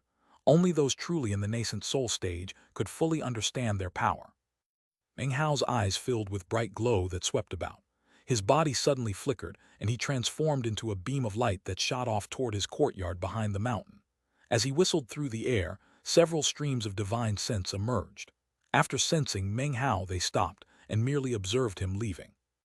This enlightenment from Ancestor Greenwood Tree has put me in a special position here. Meng Hao speculated after noticing that the divine sense streams merely watched him leave. He was uncertain, but could make reasonable guesses. Back in his courtyard, his neo-demon horde leaped with excitement. Big Harry charged toward him, circling and howling. Meng Hao laughed and patted him. After the horde quieted, he sat cross-legged, eyes glittering. When I woke, wood-type branches spread from my body. Meng Hao closed his eyes and rotated his cultivation base. After a few breaths, his body trembled. Veins bulged and tiny, tentacle-like branches poked out, twisting down to burrow into the ground and spreading outward. Meng Hao emanated a dense wood-type aura, shining bright green as if becoming the ancient greenwood tree. The neo-demons watched in shock and confusion, yet all of a sudden their master felt familiar. They ran in circles around Greenwood Meng Hao, leaping and playing. Time passed. At dawn of the second day, Meng Hao opened his eyes as if awakening from a trance. The green glow surrounding him flickered with radiance. According to the information given me by Wu Chen regarding wood-type totem branding, it seems that I have already passed the first critical juncture. I am now merged fully with wood. There's no separation. Meng Hao looked at his greenwood body. This was obviously the luck with which he had been gifted by the tree, the personification of the ancient greenwood tree. Perhaps this stemmed from the fifth-generation demon-sealing patriarch. In any case, Meng Hao now focused entirely on this matter. He had come to the Crow Scout tribe to acquire a wood-type totem. Now, he had the ancient greenwood tree itself. This was an excellent first step toward his five-colored nascent soul. He took a deep breath and closed his eyes. Following Wu Chen's instructions, he rotated his cultivation base and began the final step, the totem tattoo branding. An hour later, the green glow flickered. His hands rose to perform an incantation. He pushed his hands forward, eyes snapping open with brilliant glow. As he pushed, a rumbling filled him. Green light congealed overhead while branches twitched and lengthened. The ghost image of a tree appeared around him. Now he needed to separate this illusory tree from himself. First melt it, then separate it, finally brand it. Different tribes will use different methods, but the basic concept is the same throughout the Western Desert. Totem branding is always accomplished in this fashion. As the green light slowly began to separate from Meng Hao's body, the branches also began to disappear. As they did, the image of the tree began to coalesce within the green glow. It began to grow more and more tangible, as if an enormous green tree were actually coming into being. Though illusory, the tree emanated thick wood-type aura that spread outward, silencing the neo-demons surrounding the courtyard. The grass and surrounding forest began to wriggle and grow. Life force billowed from the tree. This aura was enough to shake heaven and earth. Quite a few nearby cultivators noticed and began to look around with serious expressions. Meng Hao took a deep breath. Even if everything shook violently, he would not be distracted. He focused entirely on the wood-type totem branding. Congeal, His eyes glittered as both hands flashed incantation gestures. He then pointed toward the green tree in front of him. Immediately, it began to shrink. The shrinking was slow, 1 inch at a time. The surrounding land transformed intensely. Soon the effect spread until all Crow Scout tribe members noticed. They could clearly see the green glow rising up into the sky. At the same time, a huge green tree had magically appeared, filled with dense life force that caused the surrounding vegetation to grow wildly. 4 beams of light shot down from the mountain. The Great Father, a white-haired old man, led them. His expression serious, he rushed toward Meng Hao's courtyard and hovered overhead. "Fellow Taoist Meng, please don't get the wrong impression. I am the Crow Scout Great Father. I will stay here to stand guard over you." As he spoke, 2 beams transformed into the Earth Priest and Sky Priest. They hovered cross-legged to stand guard. The final person was the Grand Elder. Although he was rather reluctant, he also hovered cross-legged, facing a 4th direction to stand guard while Meng Hao was completing his totem branding. From the moment Meng Hao acquired the Greenwood Tree Totem, they prepared to stand guard during the branding. The Greenwood Tree Totem was no ordinary tree. A totem branding like this would surely cause a variety of shocking changes in heaven and earth. In fact, it would likely even cause various neo-demons to come investigate. As such, it was necessary to have people stand guard to ensure nothing would go wrong. Meng Hao looked up at the 4 nascent soul cultivators facing outward. He sighed softly. Regardless of hidden agendas, the tribe's recent actions showed good faith. He took a deep breath. Ignoring all above, he focused on completing the branding. His cultivation base flickered as he performed incantations. The illusory tree continued to shrink, its aura growing stronger. Soon it was 20 or 25 meters tall, its life force shaking everything around. It had attracted the attention of other tribes in the mountain range. Chapter 409. I really haven't tried this before. Several streams of divine sense rose from the Crow Flame tribe, gathering in midair to observe the Crow Scout tribe. For a greenwood tree totem to appear means, perhaps someone is forming a totemic nascent soul.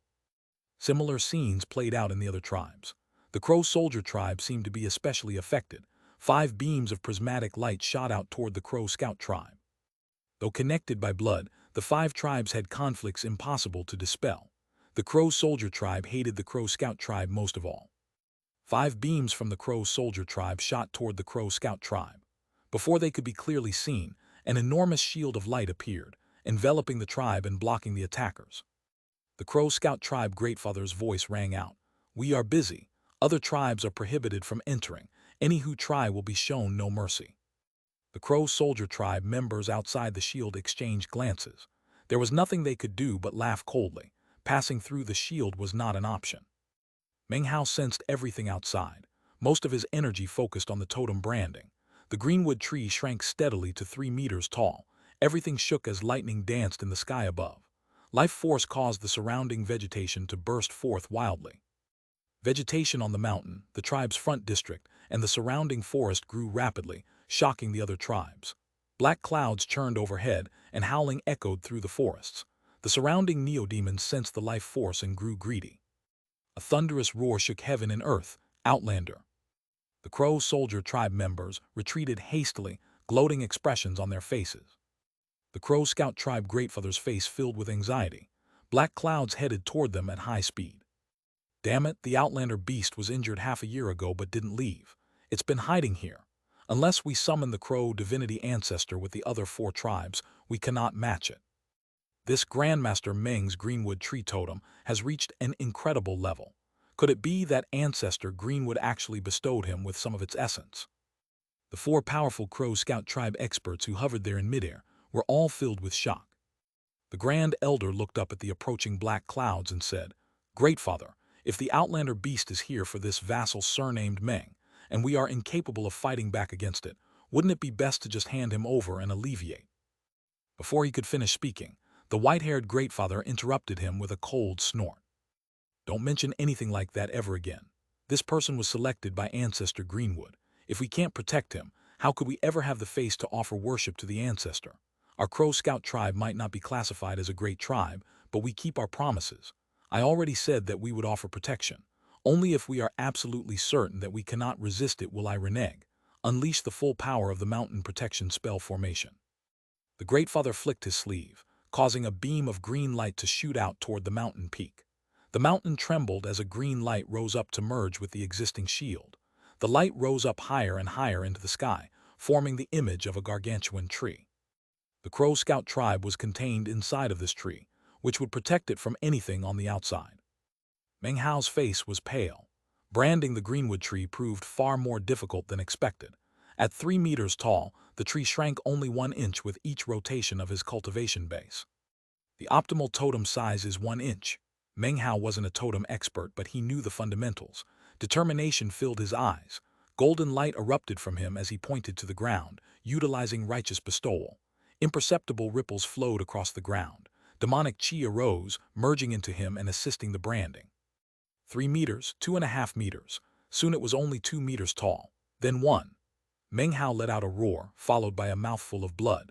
The blood contained demonic chi, and as soon as it splashed onto the greenwood tree, the tree trembled and then shrank down to the size of roughly half a meter. Meng Hao panted, stubbornness radiating from his eyes. At this moment the shield shook under a mighty blow. Black clouds slammed into it as Meng Hao looked up. A roar sounded out from within the clouds. Outlander. Heaven and earth shook as ripples spread out. Cracking sounds could be heard as the clouds once again slammed into the shield. The Great Father, High Priests, and Grand Elder looked shocked. Their bodies shook as they coughed blood, bearing the effect of each blow. Suddenly, the fearsome pressure of spirit severing spread out from within the clouds. This was the terrifying power of the Outlander beast. The black clouds moved with incredible speed, striking again. Cracking sounds turned to explosions as the shield tree collapsed. The spell dispersed, the Great Father and others coughing blood and tumbling backward, their faces grim. The black cloud patch hovering in midair shot directly toward Meng Hao. 2 red eyes glowed with avarice and insanity. The black clouds dissipated, revealing the Outlander beast's luxuriantly furred body. It was a giant ball of thick, dense fur rippling like a tail. The Outlander beast looked like a long, furry comet. No one could block it. The Great Father and others watched wide-eyed. The other tribe's experts watched with glee at the Crow Scout tribe's calamity. Meng Hao's body shone with golden light. The greenwood tree was only half a foot tall. As the beast approached, Meng Hao lifted his finger, congealing demonic chi and pushing down onto the tree. "Shrink," he bellowed. The congealed demonic chi exploded out with shocking pressure. In the blink of an eye, the greenwood tree shrank to the size of 1 inch. At this point, the Outlander beast let out a fearsome roar. The greenwood tree shot toward Meng Hao's forehead, instantly branding onto him. A wood-type totem branded itself to him. The branding formed and Meng Hao's cultivation base rotated, growing until a hair's breadth from nascent soul. His life force surged fearfully. Past injuries from wasting life force healed. His life force was so incredible that no matter his age, he would maintain his current appearance. Such terrifying life force also made Meng Hao's magical techniques even stronger than they had been before. This proves that my choice to tread the path of the 5 elements is the correct one. This path allows me to use an alternative method to create a perfect 5-colored nascent soul that belongs solely to Meng Hao. Meng Hao turned, lifting his hand. Totemic power flashed as the eyeless larva appeared. Layers of silk suddenly began to spin around him, forming a shield roughly 3 meters large. A massive boom shook everything as the Outlander beast slammed into it. Meng Hao was shoved backward, and blood sprayed from his mouth. He looked up at the Outlander beast, which hovered in front of him in midair, its eyes wide. It appeared shocked that the power of its attack was incapable of shattering the silk shield. Ominous glint appeared in its eyes. It sensed 2 power fluctuations on Meng Hao that frightened it, yet the greenwood tree brand's healing life force sparked greed in its heart. Furthermore, the demonic chi on Meng Hao's body was driving it crazy. Its eyes began to glow red, and it howled as it once more charged toward Meng Hao. Meng Hao shot backward. As he did, he took note of the thick, luxuriant fur that covered the Outlander beast, and suddenly his eyes flickered. Next, he let out an enormous shout which echoed out in all directions, filtering out into the surrounding mountainous forest. "Parrot, there's a great furred beast here that you've definitely never tried out." Almost as soon as his voice echoed out, a squawk could be heard. This squawk caused the Outlander beast to suddenly stop in its track. A look of vigilance appeared in its eyes as a multicolored streak shot toward them from off in the distance, moving with blinding speed. Within the colorful streak, the parrot's eyes emitted a bright glow, and its body quivered with excitement. A dubious expression covered its face as it looked over the Outlander beast's luxuriantly furred body. It shivered with anticipation. I haven't tried out this before. I really haven't. Ah, Lord Fifth is happy. The parrot seemed on the verge of going crazy. It exploded forward, utilizing all the power it possessed to shoot toward the fearful, vigilant Outlander beast. Meng Hao had a strange expression. He stopped, watching the parrot approach, and sighed inwardly. It seems certain unique indulgences really can release the ultimate potential power. It didn't even notice that the Outlander beast has a cultivation base with power similar to spirit severing. This chapter was sponsored by Alan Tam. Chapter 410, Naive Earth Priest. The Crow Scout tribe watched as multicolored light approached rapidly, closing in on the Outlander beast with frenzy and determination. That neo-demon is loyal, sighed the Earth Priest. Few showed such care, such madness to protect their master. The parrot's excitement actually appeared to others as determination. Furthermore, its joy at being able to try out a new furred beast made it seem as if it were loyally protecting its master. Many Crow Scout tribe members saw the scene and parrot with admiration. They watched as the multicolored beam of light that was the parrot shot toward the Outlander beast, which roared as it approached. The parrot ignored everything, seemingly ignoring any potential threats to its life, willing to die together with the Outlander beast. It whistled through the air, circling around behind the Outlander beast, whereupon it charged in to attack. That parrot neo-demon is extraordinary, said the Earth Priest, flabbergasted. It actually knows that the Outlander beast's only weak spot is not its front but its back. The admiration in his eyes grew stronger. The Grand Elder watched wide-eyed. The Great Father's face flickered with suspicion as he glanced between the Earth Priest and the parrot. Off to the side, Meng Hao heard the Earth Priest's words and coughed lightly. He looked over and could see that the Earth Priest really did deeply admire the parrot. Meng Hao sighed at the man's simplicity. Meanwhile, the determined parrot looked like it was about to fulfill its dream. Looking like the member of a suicide squad, its eyes red, trembling with excitement, it shot toward the Outlander beast. However, at the critical moment, the Outlander beast suddenly flickered and then disappeared. A moment later, it reappeared in a different location. Apparently, it could sense the parrot's motives. Its eyes filled with fury and it roared, "Outlander!" The roar completely disoriented the parrot and sent it tumbling backward through the air. It couldn't even get close. It looked like this Outlander beast really was causing it some problems. However, the parrot wouldn't let some slight setbacks knock it out of the game. It let out a shrill squawk, and its eyes glowed with anticipation. Its appearance was that of both excitement and lechery fused together. The combination made it look quite vulgar and lewd. Once again, it shot toward the Outlander beast in a colorful glow. "What a loyal neo-demon!" cried the Earth Priest, clearly moved. "A truly rare neo-demon of utmost loyalty. Look, everyone, despite being injured, it persists, bravely defying death." Many of the surrounding Crow Scout tribe members felt the same way. Grandmaster Meng Sure is lucky to have a neo-demon as loyal as that. That's right. It looks a little bit ugly, but its moral character is definitely worthy of praise. They looked at the parrot with envy in their pure, simple hearts. They wished that they, too, could have such a devoted and faithful neo-demon. However, even as the Earth Priest and the various envious tribe members were watching the parrot and sighing emotionally. "Don't run, darling," cried the parrot, speeding up. "Lord Fifth is here to vanquish you." As his words echoed out and entered the ears of the Crow Scout tribe members, strange expressions appeared on their faces. Their mouths dropped open as they realized what the parrot meant by its words. They could scarcely believe it. The Earth Priest looked shocked for a moment, but then a look of realization and then admiration appeared. "So, it can even employ strategy," he said, and then let out a long sigh. What a noble display of character to use such a tactic to prevent its master from being injured by the Outlander beast. Although the conclusion reached by the Earth Priest didn't seem very plausible, there were still some of the Crow Scout tribe members who seemed to agree. However, most had strange looks on their faces. The Sky Priest looked over at the Earth Priest and was about to say something, then hesitated and simply smiled wryly. The Grand Elder was looking in shock at the Earth Priest, as if he didn't even know the man. As for the Great Father, the expression on his face grew even more strange, and he also could do nothing more than smile wryly. Meng Hao coughed lightly once more. The naivete of the Earth Priest was something one didn't see very often. Up in midair, the parrot squawked as it shot toward the Outlander beast, which roared and sent out an attack which manifested as terrifying ripples. They slammed into the charging parrot, making it impossible for it to near the Outlander beast. However, its determination and excitement only continued to grow in the face of these setbacks. It seemed even more determined to try out this outlander beast.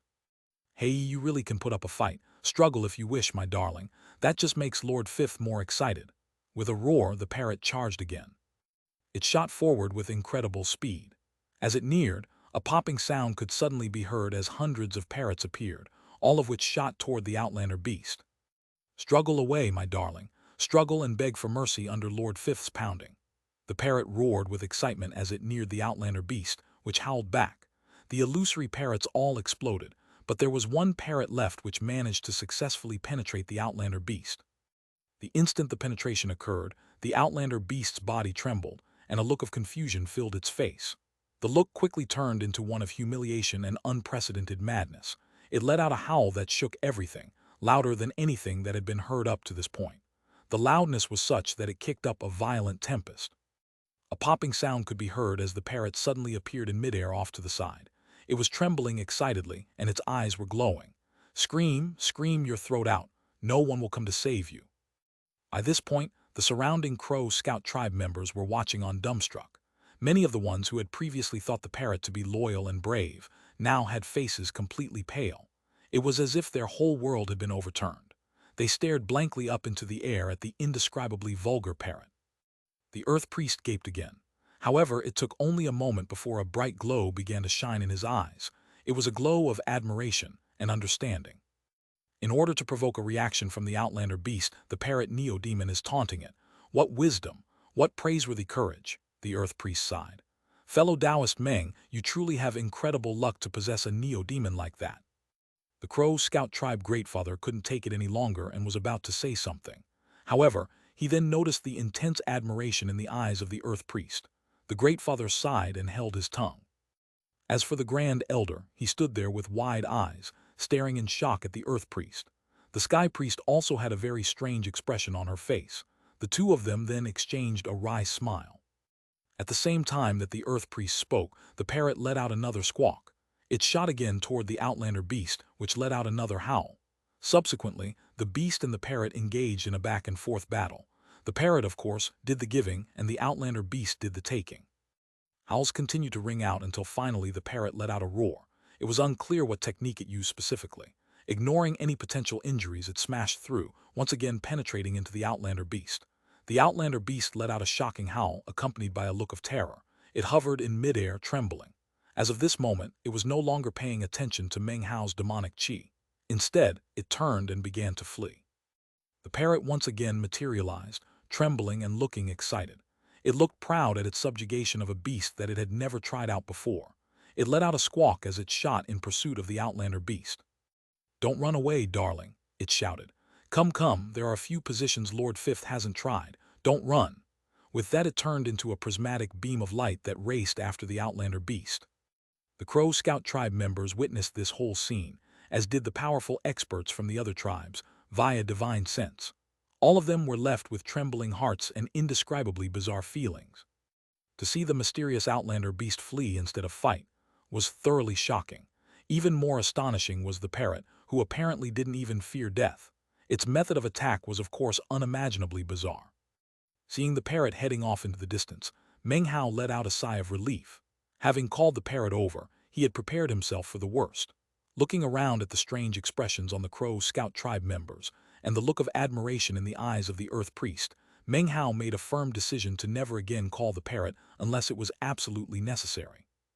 As the crowds of people dispersed, the Greatfather gave Meng Hao a wry smile, and then forced out some words of praise regarding his totem tattoo. Then, shaking his head, he made his way off. The Grand Elder looked over Meng Hao with a serious expression, then gave him a rare bow. After that, he and the equally conflicted Sky Priest left the district behind the mountain. As for the Earth Priest, it looked like he wanted to say a few words to Meng Hao. However, when he noticed that Meng Hao didn't seem concerned at all regarding the safety of the parrot, he simply gave him a stern and disapproving glare, and then turned into a prismatic beam of light that shot off in the direction the parrot had disappeared. Meng Hao smiled wryly, not sure of what to say. He simply watched the Earth Priest disappear. If that naive Earth Priest ever realizes what the parrot is really like, the man's sky will no longer be blue, and he will no longer view life as beautiful. Meng Hao thought about what that scene might look like, and then felt somewhat sorry for the Earth Priest. Finally, he turned and made his way back to his courtyard. 2 days passed. On evening of the second day, the Earth Priest returned. He looked somewhat distracted, and his face was pale as if he had been the subject of a vicious attack. After returning, he went directly into secluded meditation. During the 2 days, Meng Hao found that whenever he went out, the Crow Scout tribe members that caught sight of him looked at him with awe. Sometimes it even bordered on fear, as if they feared offending him and didn't dare to approach him. As soon as they saw him, sweat would break out on their foreheads and they would hurry off in the opposite direction. At long last, the wickedness of the parrot was having an effect on Meng Hao. It didn't take long before the entire Crow Scout tribe knew about the events regarding Grandmaster Meng's wicked neo-demon. The news rapidly began to spread to the other 4 tribes. Chapter 411, Rank 7 Mozai. The parrot never returned. Meng Hao wasn't concerned. After countless years, it liked courting death yet always survived. Furthermore, the meat jelly bell was with the parrot. If anything, the one to worry about wasn't the parrot but the poor outlander beast. Several days passed, during which Meng Hao spent most of his time in his courtyard, studying his greenwood tree totem tattoo. It flickered there on his forehead, radiating boundless life force throughout his body. Every time he closed his eyes to meditate, it seemed that even his heartbeat could create ripples throughout the land and sky around him. This is only one of the 5 elements, a wood-type totem. It's already propelled my cultivation base much closer to the nascent soul stage. When his eyes opened, they glittered brightly. After carefully examining the totemic power within him, he had reached a new understanding. If I can acquire a second 5 elements totem, then my cultivation base, despite being at the full circle of the gold core, will actually be strong enough to fight the peak of the early nascent soul stage, even without the blood-colored mask. In fact, by using the power of the totems, I should be able to employ some of the divine abilities that belong to the nascent soul stage. During the same period of time, Meng Hao also experimented a bit with the neo-demon horde he had acquired from Mo Fang. He fed them with demon-nurturing pills, and also took them out to hunt.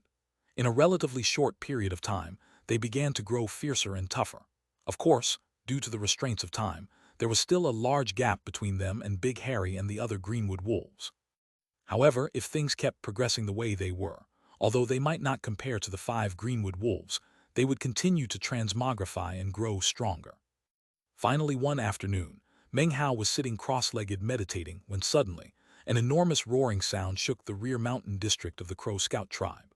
As the roaring echoed throughout the air, an enormous black python over 20 meters long shot toward Meng Hao in a beam of blackness. The black snake emitted a powerful aura, filled with savagery. Its forked tongue flicked in and out of its mouth, and its mere presence sent the aura in the area into chaos. Furthermore, a black, churning mist with a celestial appearance seethed around it as it flew. Standing on top of the black snake was an old man in a black robe. His expression was grim, and his eyes were filled with arrogance and contempt as the black snake neared, and then floated in the air above Meng Hao's courtyard. The old man looked down with a condescending look at Meng Hao.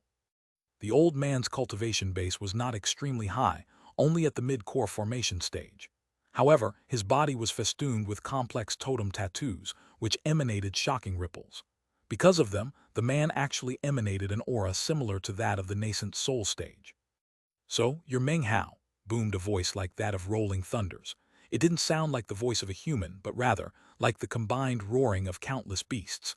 The sound rolled out in all directions, causing all of the cultivators in the rear mountain district to tremble in their hearts. All of the neo-demons began to tremble in fear.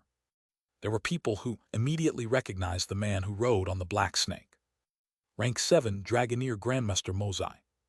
It really is Grandmaster Mozai, so he's come looking for Grandmaster Meng. Grandmaster Meng took away Mo Fang's neo-demon horde. It won't do any good even if the Great Father and the others interfered now. This will be the Crow Scout tribe's first battle between Dragoneers, Grandmaster Mo versus Grandmaster Meng. Meng Hao sat cross-legged in his courtyard. He slowly opened his eyes, and they gleamed with coldness. He looked up indifferently at the black-robed old man who floated in midair atop the black snake. He merely looked up. As his gaze passed over the black snake, it trembled. Terrifying waves of fear suddenly rose up in its simplistic mind. Meng Hao's gaze had seemed relatively casual, nor could the old man see any clues as to what was going on. but the black neo-demon snake shook violently, and its mind and heart reeled. Fear and awe welled up from its very soul. It almost seemed like pressure was bearing down on its life force. The fear and awe it felt in its soul would most likely also be present even in the ancient ancestor which gave birth to this creature's bloodline. It too would tremble in fear in front of Meng Hao. The unspeakable aura he emanated made the black snake hold him in as much awe as the heavens. It took only one look, and the black snake let out a shrill howl, then immediately retreated backward. The shocked old man in the black robe did everything he could, but the black snake was completely incapable of recovering. It was only after Meng Hao looked away a moment later that the black snake managed to straighten itself up. If Meng Hao had looked at it any longer, it would probably have simply fallen down out of the sky. No observer could see what had happened. However, Mozai's heart trembled and he could barely prevent himself from gasping. His eyes were wide. He had come here in an overbearing fashion in order to punish Meng Hao and take back the Neo-Demon horde. Suddenly, all of his plans completely changed. He floated there in midair, glaring down at Meng Hao, a multitude of thoughts running through his head. Damn it, he thought. No wonder the Great Father, Grand Elder, and others did nothing to stop me from coming here. It turns out this guy is a high-level dragoneer. Just what rank is he? How can I help you? Asked Meng Hao coolly. His voice was calm, but his eyes were filled with coldness. He looked up at rank 7 Dragoner Mozai and suddenly realized that the totems on the man's body were quite interesting. I am Mozai. Fellow Taoist Meng, my son is not a good student, but he spent half his life painstakingly collecting his Neo-Demon horde. I demand an explanation regarding this matter. However, we are both Dragoneers. In 1 month the day will come in which the 5 tribes of the Crow divinity go to worship their ancestor. At that time, the order of who enters the ancestor's land will be determined by a competition between the 5 great tribes. On that day, I hope to experience your secret Dragoneer arts. Mozai didn't know what rank Dragoneer Meng Hao was. Having come here, however, he couldn't just leave immediately. Therefore, he forced these words out, then turned and left with his black snake. As he left, he made up his mind. I must determine for sure what rank Dragoneer he is. I can't do anything rash. I'll use the 5 great tribes competition to determine how much of him is true and how much is false. He arrived abruptly and left quickly. The surrounding onlookers saw everything that happened and could only watch on in shock. Meng Hao also stared in surprise for a moment. It only took a moment's thought to realize why rank 7 Dragoneer Mozai had come here. However, his motives in coming and going were quite contradictory. Meng Hao smiled coldly and his eyes glittered. So, the awaited time has come. The 5 great tribes will offer sacrifices to their ancestor. The only way to do that is to enter the Crow divinity holy land. That is the prescribed rendezvous point with the others. However, now that I have my wood-type totem, getting into the holy land isn't that important. Furthermore, the Crow Scout tribe has actually treated me quite well. After a moment's thought, he closed his eyes to continue his research on his greenwood tree totem. The next day at dawn, when light was just appearing in the sky, Meng Hao emerged from his trance. He looked around at his silent Neo-Demon horde. Currently, his dozens of Neo-Demons were organized into 3 groups. The first was the Greenwood Wolves, led by Big Harry. Another was the Greenwood Bats, led by the Black Bat. There was a big difference in the numbers populating the 2 groups. There were a few more Greenwood Wolves. However, the Greenwood Bats had more mid-level Neo-Demons. The 2 groups weren't necessarily evenly matched, but there was a clear delineation between the 2. They didn't get along very well, and a bit of hostility existed. The third group was comprised of Greenwood Snakes. Their numbers lay between those of the Greenwood Wolves and the Greenwood Bats. However, in terms of strength, they didn't measure up to either of the others. Being the lowest position, they showed complete awe for Big Harry and the Black Bat. Meng Hao looked thoughtfully for a while at the 3 groups of Neo-Demons. Then his body flickered as he left the courtyard. Behind him, Big Harry looked up, then also turned into a blur as he followed, along with the rest of the Greenwood Wolf Neo-Demon horde. The Black Bat's eyes flickered, and it flew up into the air, bringing the Greenwood Bats with it. The Greenwood Snakes took the flanking position as Meng Hao left the rear mountain district. The entire way, any of the Crow Scout tribe members who saw Meng Hao would look at him in awe, then lower their heads and do their best to avoid him. After leaving the Crow Scout tribe, Meng Hao found himself in the surrounding mountain forest.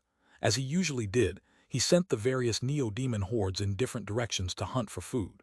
As for himself, he sat down cross-legged underneath a tall tree to meditate. Big Harry didn't leave, but rather lay down next to Meng Hao.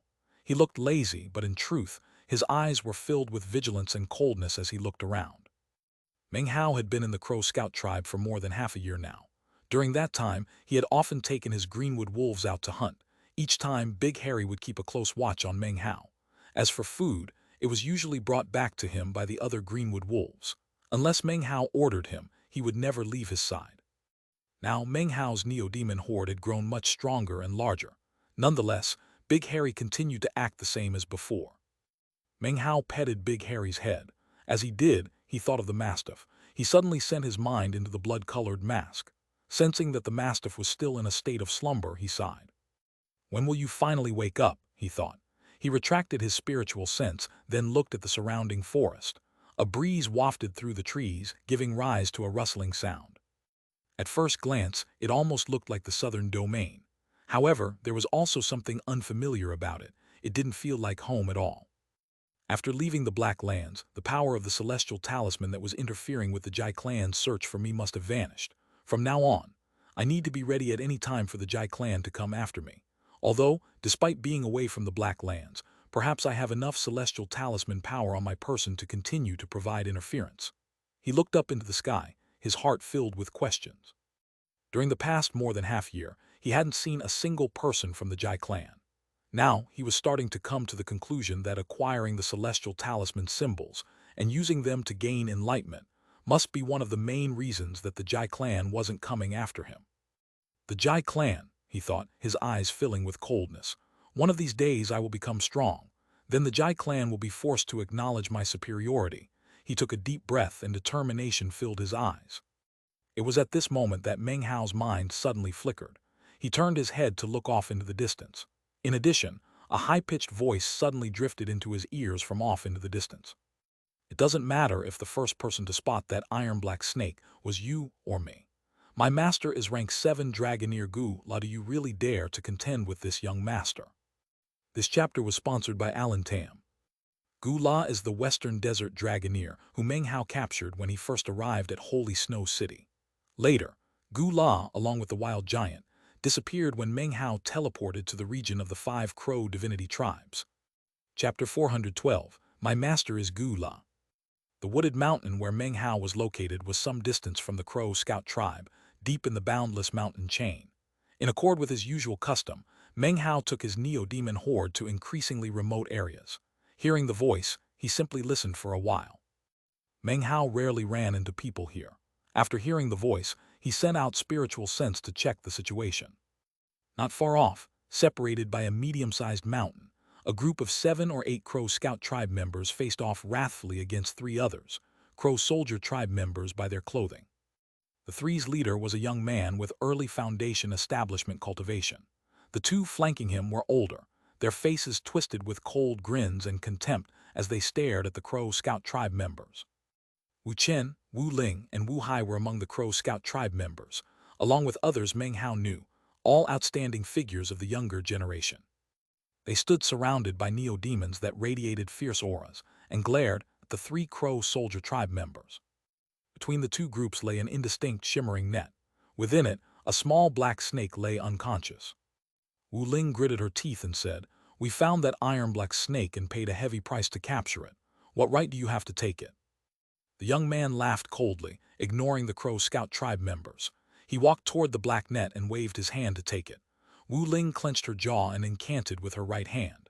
Instantly, the Greenwood wolf next to her leaped forward as totemic power billowed from Wu Ling's body. Disdain flashed through the Crow Soldier tribe youth's eyes. He waved his left hand, and a pitch-black zombie wolf materialized. It lifted its head and roared as it shot toward Wu Ling. The Crow Scout tribe members' faces flickered as they attacked simultaneously. A huge boom rang out as they staggered backward, spitting blood. "Level 6 Neo-Demon," cried Wu Hai bitterly. Wu Chen's face was ashen. Wu Ling seemed to understand, but there was nothing they could do. The rotting zombie wolf stood coldly regarding them. "My Crow Soldier tribe and your Crow Scout tribe have the same roots. If it weren't for that, all of you would die today for provoking me." The young man looked scornfully over the Crow Scout tribe members, snatched up the black net, and turned to leave. Then he suddenly looked back, catching sight of Harry 5 in the forest observing the confrontation. Harry Five was usually high-spirited and deeply curious. Moments ago, passing by, his attention had been caught by the putrescent zombie wolf, and he watched with wide eyes. "Whoa," said the young man, his eyes brightening with pleasure. "That wolf is extraordinary. I can't believe I found a greenwood wolf here. If I take it back as a gift for Master, he'll be pleased." He laughed. His two fellow tribe members looked at Harry Five with pleasant surprise. Harry Five was no longer small and had a mighty bearing. They could see at once he was far from ordinary. "Harry Five," said Wu Chen, recognizing him. After a moment of shock, joy filled his heart. He looked around, and though he saw nothing in particular, he knew what Harry Five's presence meant. Wu Hai's expression filled with joy. Only Wu Ling had mixed feelings. The other Crow Scout tribe members recognized Harry Five and were instantly filled with happiness. Hearing them call out his name, Harry Five turned in surprise. He looked at them a moment, then turned back to stare at the zombie wolf with curiosity. Savagery appeared on the young man's face. He cared nothing that the Crow Scout tribe members recognized this greenwood wolf. Anything he desired, especially gifts for his master, he could take. The entire Crow soldier tribe would approve. As for other tribes, few could contend with his master. "Get me that wolf, I want it alive." The two standing next to him sprang into action. Simultaneously, the rotting zombie wolf shot toward Harry Five. As the two cultivators flew through the air, their totem tattoos shone brightly, transforming into an enormous net that flew to encircle Harry Five. Harry Five's eyes flashed with coldness as his body flickered, exploding forward in attack. His mouth opened as he bit toward the youth. His speed gave the young man no time to react. In the blink of an eye, Harry Five was directly in front of him. Black light sprung from the young man's body. The black light slammed into Harry Five, who let out a miserable cry. Black aura emitted from his body as he quickly retreated. The putrefying zombie wolf closed in, its eyes glowing with grim coldness, its mouth opening wide to bite into Harry Five. At that moment, a howl sounded from the nearby forest. A green beam of light slammed into the zombie wolf, sending it flying backward like a kite with its string cut. Harry Four appeared next to Harry Five, snarling at the three Crow soldier tribe members and revealing his sharp teeth. "Two, haha, there's two," cried the young man. "If I present them both to Master, he'll be thrilled." The attack had been too fast for him to react. Were it not for the protective totem his master had given him, he'd have been torn in two. This only made him more desirous of Harry Five. His eyes glowed with coldness. He waved his right hand, causing a black bracelet to fly out. It let out a bang as it disintegrated in midair, transforming into a vortex from which growling roars echoed. Several black beams of light shot out, transforming into more than 20 putrescent zombie wolves. "Attack, I don't care who lives or dies, just make sure the greenwood wolves' bodies don't get too torn up." Vicious hatred emanated from the young man's eyes. As soon as the zombie wolves appeared, a noxious reek billowed out. The forest floor in all directions began to wither and turn black. The Crow Scout tribe members' faces fell. "Harry Four, Harry Five, get out of here," cried Wu Chen urgently. "Die," cried the young man, laughing as he pointed at Wu Chen and the others. Four of the zombie wolves turned toward the Crow Scout tribe members, became black beams of light, and shot forward in attack. The rest of the zombie wolves radiated savagery and madness as they charged toward Harry's 4 and 5. Meng Hao frowned, watching all of this. Finally, he gave a cold snort. Big Harry looked up and howled, the sound filling the forest. Harry's 2 and 3, along with the rest of the Greenwood wolves, charged toward Harry's 4 and 5. Their speed was such that in a blink of an eye, more than 20 Greenwood wolves appeared from the surrounding forest, each beyond ordinary, emanating incredible might. 2 stood out especially, more than 9 meters long with flickering green glows. The savagery and coldness in their eyes filled the entire area. The young man's face fell. The rotting zombie wolves sensed the impending crisis, stopped, and looked around vigilantly.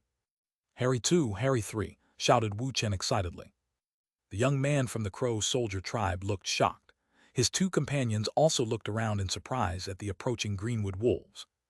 "I never thought my luck would look so good," said the young man after a moment, laughing. "So many excellent Greenwood wolves to present to Master. In his heart, I will surpass second elder brother and first elder brother." However, even as his laughter rang through the woods, a savage howl ripped through the air. It circled in all directions with an arrogant aura that caused the neo-demons to tremble. Even the cultivators of the Crow Scout and Crow Soldier tribes felt their minds trembling. At the same time, a white blur appeared, moving so fast nothing was visible but whiteness. It slammed into 7 or 8 zombie wolves. Booms echoed along with blood-curdling shrieks as they exploded, sending a stinking black mist roiling in all directions. The white blur then transformed into a white wolf standing with utmost grandeur, as if looking down upon all heaven and earth. The white wolf's body was small and even looked weak, yet the instant he appeared, all the other greenwood wolves fell prone, emanating an air of allegiance. The white wolf raised its head and howled, the other greenwood wolves joining. Within an instant, the entire wolf pack howled in unison, causing everything to shake. The zombie wolves quivered, their listless eyes filling with veneration and submission. A white wolf king, every observing cultivator thought the same. White wolf king. The young man's face changed as his breathing grew heavy. He stepped back a few paces, looking at the white wolf king, his eyes filling with unprecedented madness and avarice. White Wolf King, who could have imagined this place held a Wolf King? Once Master finds out, he'll be delighted. It doesn't matter who it belongs to, now that it's appeared, it belongs to me. The young man roared as he stretched out his right hand, holding a jade slip. He crushed it at the fastest speed he could muster, sending a message to his master, Gu La. Meng Hao, still observing with spiritual sense, gave a cold snort and strode forward. At the same time that the young man crushed the jade slip, not far away were 2 peaks in the mountain chain that seemed to climb toward the clouds. They towered over the earth, looking in all directions, 2 powerful presences whose sight would send shock into anyone's heart. Every day at noon, when sunlight was densest, the 2 mountains shone with silver light that could split heaven and earth. It circulated in the area, sending off powerful ripples. This was none other than the home of the Crow soldier tribe. On the second peak was a limestone crag, where 7 or 8 Crow soldier tribe members sat, all smiling respectfully. In their midst sat a middle-aged man who joked and laughed with the surrounding tribe members. He wore a black robe and was clearly beyond ordinary. His eyes contained the stars, and if you looked long enough, you could sense a certain sharpness. Like the sun, he became the center of attention without even trying. "And that is just a fundamental quality of the magic of Dragoneers," said the man coolly. "If you want your Tao of Dragoneering to live forever and wish to experience progress, the only option is to look within your own flesh and blood and bones. That is where you will find the path you must tread." A smile played on his face, though there was no kindness in it. Rather, he emanated a lofty, proud air. If you looked closely, you could sense an emotional sigh within them. The people surrounding him were outstanding tribe members, all with core formation cultivation bases and thoughtful expressions. "Grandmaster Gu, you truly deserve to be a rank 7 Dragoneer. Although we've never heard anything like this before, after some thought, it really makes sense." "That's right, Grandmaster Gu, it seems you've truly found your own path as a Dragoneer. You have limitless future potential. I think that in all of the 5 tribes of the Crow divinity, to find someone who could match you in terms of secret Dragoneer arts would be as difficult as finding phoenix feathers or killing horns." The proud, middle-aged man was none other than Gu La, with whom Meng Hao had lost contact during the teleportation to this region. At that time, Meng Hao had rendered Gu La unconscious during his meeting with the other nascent soul eccentrics regarding the 5 tribes of the Crow divinity. Gu La was completely unaware of any of those matters. All he knew was that, when he woke up, he was back in the western desert. Most importantly, there was no sign of that terrifying, inhuman person who plagued him with fear during the day and roamed his nightmares at night. At first, Gu La stared in shock. Then he searched, filled with disbelief. However, he found only the unconscious wild giant. After repeated searches without finding Meng Hao, his body began to tremble, and finally, he lifted his head and let out a roar. He thought about all the torment and maltreatment he'd endured, how many times his flesh and blood had been studied. Tears streamed down Gu La's face as he roared. These were tears of happiness, tears of someone who survived a great disaster. Strangely, his skills in the Dragoneer arts had increased. He was now rank 7. In his belief, everything he had endured had moved the heavens. Finally, that inhuman being had decided to let him go. He left the mountains with the wild giant, and soon experienced a vast change in fortune as he became a famous Dragoneer of the Crow soldier tribe. As the surrounding Crow soldier tribe members continued to speak, Gu La laughed proudly, about to continue when his expression flickered. He slapped his bag of holding to produce a jade slip. The instant it appeared, cracking sounds erupted. Everyone focused on the jade slip as it collapsed into pieces. "Oh," said Gu La, cold light shining in his eyes. That would be one of my 3 apprentices. It looks like one has run into trouble." He waved his right hand, causing the jade slip's remnants to transform into powder. It began to glow, forming a faintly discernible image. Within, Big Harry could be seen charging forward, emanating the elegant bearing of a wolf king. Seeing the image, the eyes of all the surrounding Crow Soldier tribe members widened, as did Gulaw's. He stared fixedly at Big Harry, then began to laugh loudly. "It seems my 3rd apprentice is ingenious, an outstanding member of the Crow Soldier tribe who's found a wolf king for me. Excellent, excellent." Gula shot up into the air, laughing, followed by the chuckling Crow Soldier tribe members. "Congratulations, Grandmaster Gu. It looks like you've acquired another Neo-Demon Wolf King. However, that particular Wolf King looks like a Greenwood wolf. Could it possibly have something to do with the Crow Scout tribe? Even if it does, who cares? If Grandmaster Gu takes a fancy to something, even Mosai from the Crow Scout tribe could do nothing but bow his head." Amidst the surrounding chatter and laughter, Gula laughed and tilted his head up with pride. "I, Gula, will not blithely take a beast without paying. Whoever the Wolf King's master is, I will offer compensation. In fact, if talented enough, I might accept that person as an apprentice." With that, Gula flicked his sleeve and shot into the air. The surrounding Crow Soldier tribe members, faces filled with admiration as they clustered around Gula and flew with him in the direction indicated by the jade slip, all transformed into prismatic beams that shot into the distance. Meanwhile, back in the thick mountain forest, as Meng Hao strode forward and the white wolf made its grand entrance, the young man from the Crow Soldier tribe crushed the jade slip and ripped open his garment. A black stone hung around his neck. He grabbed it and threw it in front of him. "I summon Demon Dian Flood Dragon," cried the youth, his eyes filled with madness. At the same time, he bit his tongue, spitting out blood. His fellow tribe members also spit blood. The blood from the 3 was sucked into the black stone, which exploded, transforming into ripples that spread in all directions along with a heaven-shaking roar. Within the roar, a flood dragon emerged. Its body was several dozen meters long, its appearance causing everything in the surrounding forest to shake. Massive pressure rolled out, pushing down on everything. This particular dragon was incomplete. Portions were in decay, with bones visible in several areas. A rotten stench emanated as it appeared, filling the area. "Demon Dian, exterminate these things."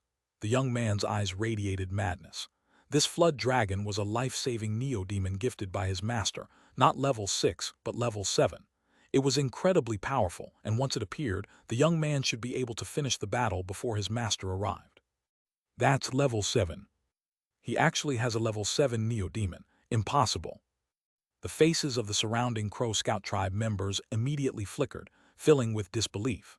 Even Mo Fang from the Crow Scout tribe didn't have a level 7 neo-demon. Such creatures were very difficult to control. "My master is Grandmaster Gula to him. Nothing is impossible." The young man laughed uproariously as the flood dragon roared and shot toward Big Harry. Meng Hao strode through the forest, using spiritual sense to observe. A strange expression appeared on his face. As soon as the rotting zombie wolf appeared, Meng Hao was astonished at how different Gu La's neo-demons were from everyone else's. Then the flood dragon appeared. Meng Hao recognized it instantly, a flood dragon he had killed and given to Gu La as food for the wild giant. Even as Meng Hao scanned the area with spiritual sense, Big Harry let out a growling roar. His body flickered, transforming into a white blur that shot toward the flood dragon. At the same time, the surrounding Greenwood wolves fell upon the putrefying zombie wolves, and a vicious battle erupted. Booms rang out, accompanied by howls and roars as the Greenwood wolves tangled with the zombie wolves. At the same time, Big Harry and the flood dragon fought fiercely. Because of Big Harry's fierceness and incredibly high life force, it mattered little that the flood dragon was level 7. It couldn't scratch Big Harry. In fact, it continued to retreat until finally Big Harry had had enough. He let out a tremendous roar and began to shake. In the blink of an eye, his body expanded to over 30 meters. He looked like a small white mountain. His aura emanated endlessly, exerting tremendous pressure down onto the flood dragon. Big Harry's aura spread in all directions, giving rise to a white tempest that rose to the heavens. Accompanied by an earth-shaking roar, Big Harry charged toward the flood dragon, slamming into it and causing a miserable shriek. Its already damaged body collapsed and flew in all directions. Big Harry's jaws latched onto the flood dragon's head, and he ripped it off with a howl. Squeals filled the air as the Greenwood wolves attacked relentlessly. tearing all the rotting zombie wolves to pieces in moments. The Crow Scout tribe members' spirits lifted instantly. Wu Chen clenched his fists, excitement filling his face. On the other hand, the young man from the Crow soldier tribe and his two companions instantly went deathly pale. They backed up, breathing heavily. Complete disbelief filled the eyes of Grandmaster Gu La's third apprentice. That's a level 8 Wolf King. At this exact moment, a black streak of light appeared from the side. It shot toward Big Harry and transformed into the shocking black bat, along with a large group of other greenwood bats. A horde of greenwood snakes also appeared, hissing as they emerged from the forest. That's a Bat King," said the young man, his face filled with dread as he continued backing up. How could he ever have imagined provoking such a horde of neo-demons? "It doesn't matter if there are 2 neo-demon kings. You've run into me today, so now your lives belong to me," said the young man through clenched teeth. Eyes filled with venomous hatred, he slapped his bag of holding to produce a chunk of black meat. As soon as the meat appeared, a shocking sound rumbled from the surrounding forest, a roar that sounded as if it could shred the heavens. Meat. This chapter was sponsored by Alan Tam. Chapter 414, Master Save Me. The roar rumbled out, shaking the heavens and causing the land to tremble. The surrounding forest burst into chaos, as if a tempest had sprung into being and was preparing to shred all life into ash. Within the roar contained a mighty pressure that all cultivators could sense. It instantly caused the faces of the Crow Scout tribe members to fall. Blood sprayed from their mouths and their ears rang. All of Big Harry's white fur stood on end, and shockingly, he emanated an aura of vigilance. His eyes filled with freezing coldness held nothing but killing intent. He lowered his head and instinctively began to emit low-pitched, threatening growls. The black bat next to him looked equally serious. It glared off toward where the growl came from, its eyes flickering mysteriously. It slowly opened its mouth, baring its sharp, vicious teeth. They were the only neo-demons who had such a reaction. The rest began trembling as soon as they heard the roar. One by one, they dropped prone to the ground, afraid to move beneath the mighty pressure. Even Harry, too, and the others had to force themselves to lift their heads. Their eyes filled with fear and struggle as they let out low-pitched howls. As for the young man and the other 2 from the Crow soldier tribe, their faces flickered and they trembled. The young man quickly took the piece of meat he held in his hand and prepared to throw it out in front of him. "You're dead," he cried. "Nobody can save you now." As the roar echoed toward them from off in the distance, Meng Hao finally emerged from the forest to stand in front of everyone. The Crow Scout tribe members looked over one by one, and their expressions were the same as if they had just seen a blood relative. They immediately began to clasp hands and excitedly bow to him. "Grandmaster Meng." "It's Grandmaster Meng." "Greetings, Grandmaster Meng." This was especially true of Wu Chen. He was the first to catch sight of Meng Hao, and his expression held extreme excitement. Seeing Meng Hao here filled him not with simple respect, but something bordering on fanaticism. Wu Hai gave a slight, inward sigh of relief. Next to him, Wu Ling had a complex expression and subconsciously lowered her head. Meng Hao gave smiling nods to everyone. Then his gaze shifted into the distance. He could sense the pressure weighing down on everything. There was no need to check with spiritual sense. He could tell that in the distant forest was none other than a wild giant, striding toward them at top speed and most likely drooling. As soon as Meng Hao appeared, all the pressure lifted from the neo-demons. One by one, they stood up, their dignity and might restored. Harry, too, trotted over to Meng Hao with a happy expression. In moments, Meng Hao was surrounded by neo-demons. Big Harry's body flickered as he returned to Meng Hao's side. He no longer looked savage, but clever and charming. The black bat hesitated for a moment, then flew over to Meng Hao's side. However, it continued to glance with cold eyes off into the distance. "Grandmaster Meng," said Gula's third apprentice, his bearing arrogant and disdainful. "Since when did your Crow Scout tribe get somebody named Grandmaster Meng? Presumably this neo-demon horde belongs to you. Well, my master is rank 7 Dragoneer Grandmaster Gula of the Crow Soldier tribe. If you're smart, you'll hand over the neo-demon horde to me immediately. If you don't, you'll have to face my master, who's on the way here right now. And guess what? There's also a wild giant coming." Even as he spoke, the ground trembled, and another roar from off in the distance shook everything. "Meat, meat." The voice was like thunder, sweeping across everything. The Crow Scout tribe members appeared at a loss as the ground heaved. The neo-demons next to Meng Hao, except Big Harry and the Black Bat, all began to growl as they sensed imminent crisis. You hear that? Said the young man excitedly. That's the roar of a wild giant. That's none other than my master's demonic Dharma protector, an ancient neo-demon that he personally subjugated years ago. A wild giant, he laughed boisterously. Wild giants eat other neo-demons for lunch and are rarely seen in the western desert. According to legend, they rarely bond with masters. However, my master bonded this one, and that's why it follows his commands. The ground trembled once again, and the roar of the wild giant seemed even closer. The Crow Scout tribe members began to back up, and the growling roars of the neo-demons grew louder. Meng Hao was the only one who just stood there smiling as he looked out into the forest. It seems Gu La really does have some talent, thought Meng Hao. After giving him the job of feeding the wild giant, he realized after we got split up that he could use food to control it. Scared yet? Cried the young man. Once the wild giant appears, all of you are dead. He lifted his head and laughed uproariously as the ground shook. Off in the distance, an enormous figure could already be seen striding through the forest. Its frame was gigantic, emanating a barbaric aura as it roared viciously. Everyone present could now see it. Meat, meat! Another roar filled the surroundings, circling and echoing like thunder. At the same time, the wild giant suddenly leaped into the air. It shot out of the forest, flying until it obscured the sun with its enormous frame. Beneath, the Crow Scout tribe members' eyes widened with shock and amazement. They could barely breathe as they looked up at the wild giant. Gu La's third apprentice stood cool and composed. However, he was actually nervous inwardly. If it wasn't absolutely necessary, and if he didn't know his master was on the way, he would never have called the wild giant here. The wild giant was an irascible neo-demon who only showed up for food. Even his master Gu La treated it politely and constantly fed it, even scratching its back when it prepared to sleep. Esteemed wild giant, they are your food, he cried, sounding very much like his master. Body trembling, he let out a roar and then tossed the piece of meat he held directly toward Meng Hao.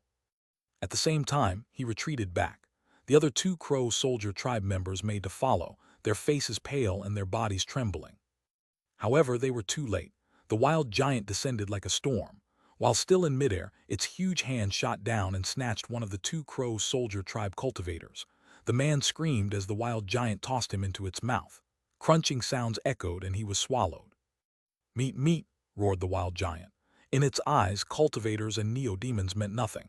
Its focus was on the chunk of meat whistling through the air. Its hand shot out to snatch it. Seeing his fellow tribe member grabbed and eaten alarmed the young apprentice.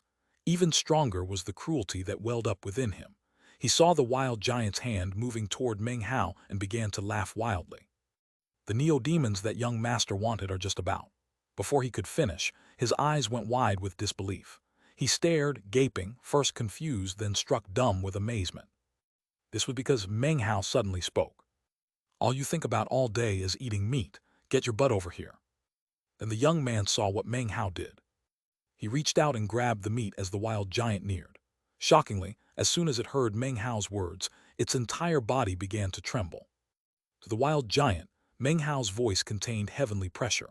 No matter how hungry or wild it became, it could never forget Meng Hao's voice. The wild giant's eyes went wide as it recalled the scene of the man standing on its head, rousing the demonic chi in the area, and asking it if it was willing to capitulate and pledge allegiance. Its enormous hand stopped a meter from Meng Hao. It stared at him, and the frenzy in its eyes faded, replaced by happiness and a bit of frustration, as if nursing a grievance. It let out a massive roar. The happiness came from finally finding its master. The frustration came from not being able to eat its fill recently and being unable to find Meng Hao. All these feelings leaked into the massive roar. Shut up and get over here, chided Meng Hao. The enormous wild giant immediately quieted and stepped to Meng Hao's side, obedient as a kitten. It carefully avoided the other neo-demons and squatted down next to Meng Hao. Its face filled with happiness and obedience. This caused the minds of everyone present to reel. Everything seemed opposite to expectation, leaving their minds blank. Moments ago, the wild giant had been filled with incomparable mania. Now it was clearly obedient and not the least ferocious. In fact, it looked as if it had just found its master. The ease with which it squatted came from force of habit, as if it had done this many times before Meng Hao. All of this caused complete silence. Wu Chen stared, Wu Hai panted, Wu Ling gaped. As for Gu La's third apprentice, he couldn't reconcile the image of the frenzied, man-eating wild giant that even his master was careful around with the obedient, puppy-like creature before him. His mind reeled, and he suddenly felt that this wild giant wasn't his master, after all, but belonged to this Grandmaster Meng he had never met. "I let my wild giant roam free in this area, and you called it here to attack me," said Meng Hao, looking at the young man with an expression that was a smile, and also not a smile. The young man opened his mouth, but his brain was empty. He couldn't think of anything to say. Everything that had happened turned his mind and heart inside out. However, at this moment, 7 or 8 beams of prismatic light appeared off in the distance. In the lead was none other than Gu La, a look of dignity covering his face as he shot booming through the air. Immediately, the young man came to his senses. He looked up with excitement. "Master, save me." Chapter 415, Grandmaster Gu La. "What are you losing your head over? I'm here. Who would dare to harm my apprentice?" Gu La wore a luxurious robe, his hair floating in the wind as he flew down from the sky. His expression held pride and aloofness, as if he were the most esteemed person under heaven. This was especially true as he stood atop a 30-meter flood dragon with violet scales. The flood dragon's fierce eyes were pale white, and though it emitted a strong aura of death, it looked divine and mighty, anything but ordinary. Its domineering aura was enough to cause anyone to take it seriously. Gula stood atop the flood dragon, emanating a billowing aura.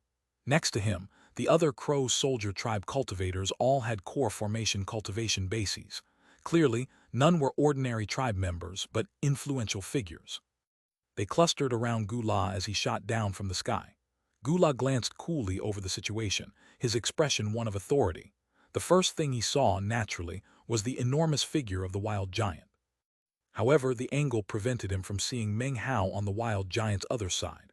All he could see was its obedient posture, which seemed odd. Regardless, he couldn't connect the wild giant's obedience to Meng Hao. In his mind, this was the Western Desert, and that inhuman freak had forgotten him long ago in the Black Lands. There was no way he would reappear. Half a year ago, he wouldn't have been so firm. But after all this time in comfort and safety, this thinking was deeply rooted in Gu La. The second thing he noticed was Big Harry and the Black Bat, as well as the rest of the Neo-Demon horde which stood beneath the shadow of the wild giant. As for the Crow Scout tribe members, Gu La ignored them completely. "Those 2 Neo-Demon kings are extraordinary. Having roamed the Western Desert for years, I can say such Neo-Demons are rarely seen." Gu La smiled, paying little attention to his pleading apprentice. Hands clasped behind his back, he looked down at the scene. As he spoke, Big Harry looked up at him. Cruel and cold killing intent shone in his eyes. Even his white fur seemed to emanate an icy desire to kill. The Black Bat's mysterious eyes narrowed. It could sense an intense pressure emanating from Gu La. It stared at him, bearing a mouthful of sharp teeth. As for the rest of the Neo-Demons, they trembled beneath the mighty pressure emitted by the flood dragon which floated above them. As for Wu Chen and the others from the Crow Scout tribe, their faces were pale. Seeing the group from the Crow soldier tribe arrive, as well as the terrifying flood dragon and Gu La, they breathed heavily. That's rank 7 Dragoneer Grandmaster Gu La from the Crow soldier tribe," blurted Wu Chen. He looked over at Meng Hao and, seeing his calm expression, suddenly felt a bit better. Meanwhile, up in midair, the other Crow soldier tribe members started laughing at Gu La's words. "Those 2 Neo-Demons really do look extraordinary. Ha ha ha. Congratulations, Grandmaster Gu, you've acquired 2 Neo-Demon Kings today. You're going to be even more powerful than before." "Great, your luck is astonishing, Grandmaster Gu. Those 2 are definitely rare Neo-Demons." From the pleasant laughter, it was clear that they meant what they said. These Neo-Demon Kings really were rare. Hearing their words and laughter, Gu La's face filled with complacency and happiness. He was truly excited after having seen Big Harry and the Black Bat. "Apprentice offers greetings to Master," said the young man down on the ground. Seeing Gu La arrive, he sighed in relief. Arrogance and superiority rose within him. "Master," he continued, backing up even as he shouted, "I accidentally happened upon these 2 Neo-Demon Kings. I was just attempting to capture them to give to you as a gift when this guy showed up. He even attacked me and tried to take them away. Master, please take charge of administering justice." He glared at Meng Hao with venomous hatred the entire time, a cold smile covering his lips. "I don't care who you are in the Crow Scout tribe," he went on, unable to contain his pompous complacency. "You provoked young Master and dared to lay an ambush to take the Neo-Demon's Master took a liking to. You're dead for sure." Gu La looked over at the wild giant and noted its strange obedience. However, his line of sight was blocked and still couldn't see Meng Hao. Then he thought about his status in the Crow soldier tribe and coolly said, "This is a bit improper. Apprentice, these are fellow Taoists from the Crow Scout tribe. You really shouldn't say such evil things about them." "I acknowledge my mistake, master," said the young man, lowering his head and putting on a victimized appearance. "However, this guy is really strong. If you hadn't arrived in time, I would definitely have been a corpse already." Having heard what was being said, Meng Hao chuckled, then slowly took a step forward, emerging from the cover of the wild giant. Now, everyone up above could see him clearly. He looked up toward the proud, dignified Gula. Even as Meng Hao began to step out, Gula heard his apprentice's words and began to respond, his expression dignified, his jaw lifted up. Well then, let's see who exactly it was that would possibly dare to mess with Gula's disciple. What? URGHK. Gula's eyes went wide. The first part of the end of his sentence, represented shock. The second part, what, represented disbelief. The third part, URGHK, was an enormous gasp. Suddenly, he couldn't breathe. His face instantly twisted as if he had suddenly caught sight of an evil spirit just arisen from the yellow springs. As he stared down, his mind filled with a roaring sound, as if thunder boomed about inside of it. The roaring was like 10,000 horses galloping through his skull. His consciousness was trampled, shattered, as he realized why the wild giant was acting so obediently. "Damn you, wild giant," he thought, weeping inwardly. "I took care of you all this time in vain. You ran into that inhuman jinx first. Why the hell didn't you at least tip me off?" At the same time as this was happening, the surrounding Crow soldier tribe members saw Meng Hao.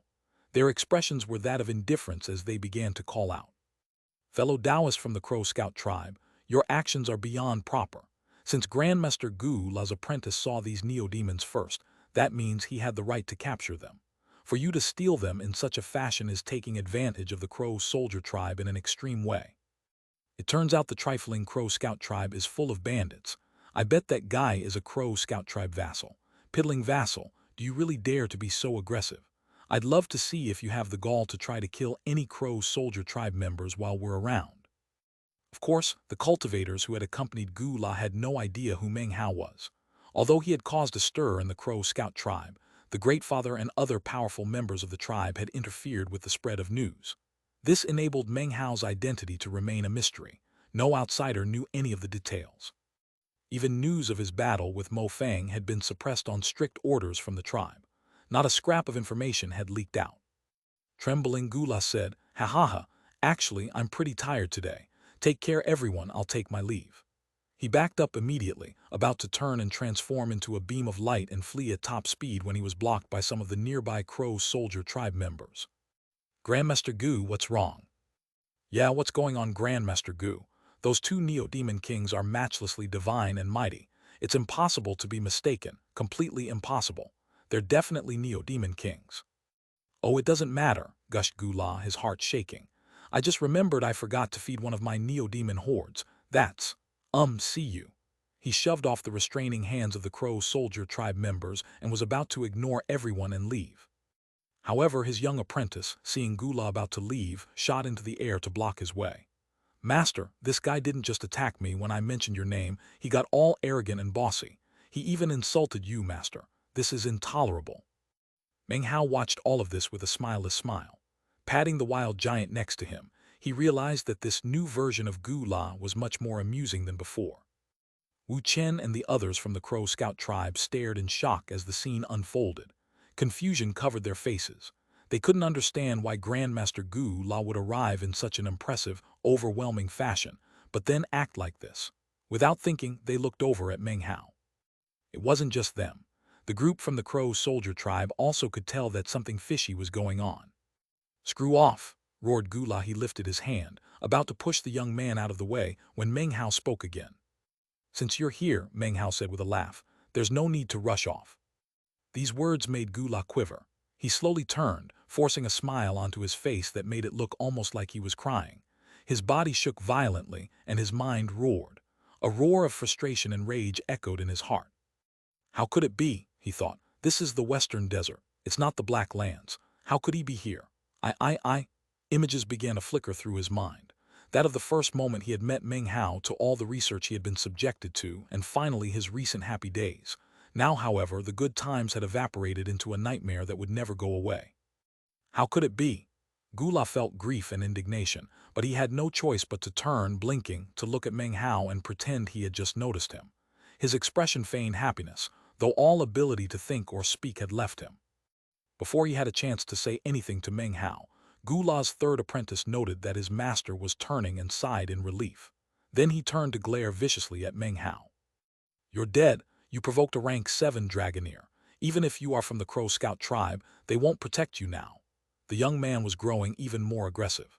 At the moment, he wasn't paying any attention to the two neo-demons next to Meng Hao. In his mind, few people in the 5 tribes of the Crow divinity would possibly dare to enrage his master. Gula's expression changed, and his heart began to pound. This chapter was sponsored by David Siffer. Chapter 416, Cunning Master. As the young man's words echoed in Gula's ears, his eyes went wide. He recalled people who had paid the price for offending Meng Hao. His body began to tremble as he glared at his third apprentice. He wondered if this person was his third apprentice or his enemy. "Gula, what do you think?" said Meng Hao, smiling as he looked up at Gula. Gula's body was like a sieve, shaking and pouring out cold sweat. He was just about to open his mouth to reply when— "What gall!" shouted the young man, once again cutting off his master's explanation. "You dare to call my master by his personal name. What makes you think you're qualified to do that?" "You," cried Gula, his eyes red. He was especially frightened because Meng Hao had just frowned. His frown made Gula feel like 100,000 lightning bolts were exploding in his heart and mind. His face twisted as he let out a terrified howl. "Shut you, P." His voice echoed around in the area, causing the faces of the surrounding Crow soldier tribe members to fall as they instinctively edged away from Gula. The young man stared mutely at Gula for a moment before quickly saying, "Master, what's wrong? This guy is arrogant. Earlier he was being endlessly sarcastic. Master." The rage in Gula's heart billowed to untold heights. Flames of fury seemed to be on the verge of exploding out of his eyes, and he looked like he wanted to swallow his apprentice alive. This was the first time he wondered how his apprentice could be such an idiot. Couldn't the kid see Gula's expression and hear the words spoken by the inhuman freak? "Master, dog farts. When was I ever your master? You damned punk, you're not my apprentice. You're my enemy." At the same time that Gula's rage burned, he also felt a profound sense of deadly crisis. His entire body was tingling as he thought of how he had been cut into bloody pieces that year. A roar exploded from his body as he struck out in front of him with his palm. A slapping sound rang out as the young man flew backward with a miserable shriek. He coughed up a huge mouthful of blood as he slammed into the ground off in the distance, then passed out. That wasn't enough to ease Gula's anger. His body flickered toward the unconscious young man and trampled him. A cracking sound could be heard, and the young man suddenly regained consciousness. He let out another scream, then passed out a second time. Seeing this, the faces of the surrounding Crow soldier tribe members turned sharp as they backed up again. "Grandmaster Gu, what's the meaning of this?" Gula pretended not to hear them. He leaped into the air, flew over, then flopped onto his knees in front of Meng Hao. Tears streamed down his radiant face, filled with boundless happiness. "I've finally found you, young master. Young master, your old servant has been looking for you for the better part of a year. I really thought that you had abandoned me. I. As soon as Gula's words filled the air, cries of astonishment could be heard. Whether it be Wu Chen and the others from the Crow Scout tribe, or the group of Crow soldier tribe members up in midair, all of them could not possibly have anything other than expressions of complete astonishment when they heard Gula's words. They almost couldn't believe it. One by one, they breathed heavily as they looked at Gula and Meng Hao. Wu Chen and the others from the Crow Scout tribe were staring with wide eyes. Just what is the relationship between them? It turns out that Grandmaster Meng is actually Grandmaster Gu's master. So it turns out Grandmaster Meng is even more prestigious than we thought. No wonder Grandmaster Meng's secret Dragoneer arts are so profound. He can even raise Neo-Demon Kings. If his servant is a rank 7 Dragoneer, then just what rank is he? However, even more shocked than the Crow Scout tribe members were the influential people from the Crow soldier tribe who had accompanied Gula here. Grandmaster Gu actually called that guy young master. Just what exactly is going on here? Is it really true? If that guy is Grandmaster Gu's young master, well, considering how powerful Grandmaster Gu is, then what about his master? Meng Hao's expression was the same as ever as he looked at Gula with a mysterious smile.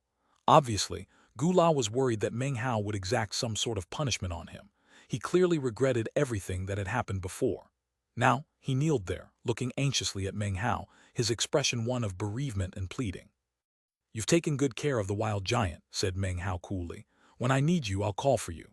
He turned toward the wild giant and patted it. Then he flicked his sleeve and turned, walking off into the distance. The wild giant seemed reluctant to part with him. Big Harry, the black bat, and the rest of the Neo-Demon horde followed Meng Hao. As for Wu Chen and the rest of the Crow Scout tribe members, they quickly followed along too, panting. Gula bowed respectfully toward Meng Hao, then loudly said, "Young master, your old servant pledges to follow your orders to the death." With that, Gula sighed. His body was no longer trembling, but he had been nearly frightened to death.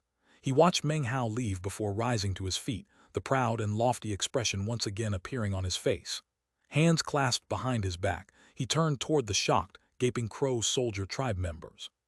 "The young prince of our house is yet young but as dignified as ever. I've never told you who I am.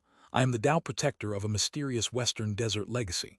I have been tasked with protecting the young prince of our house. Half a year ago, we were separated when teleporting to this area."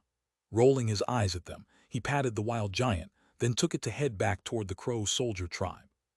Although Gula seemed to have recovered, the look in his eyes was the same as a person who had survived a great disaster. As for the wild giant, it continued to roar for meat. "Damn it," thought Gula, "I can't stay in this place for much longer. I have to flee in the night. Get as far away from that inhuman Meng Hao." Countless ideas sprang into Gula's head, but he hesitated.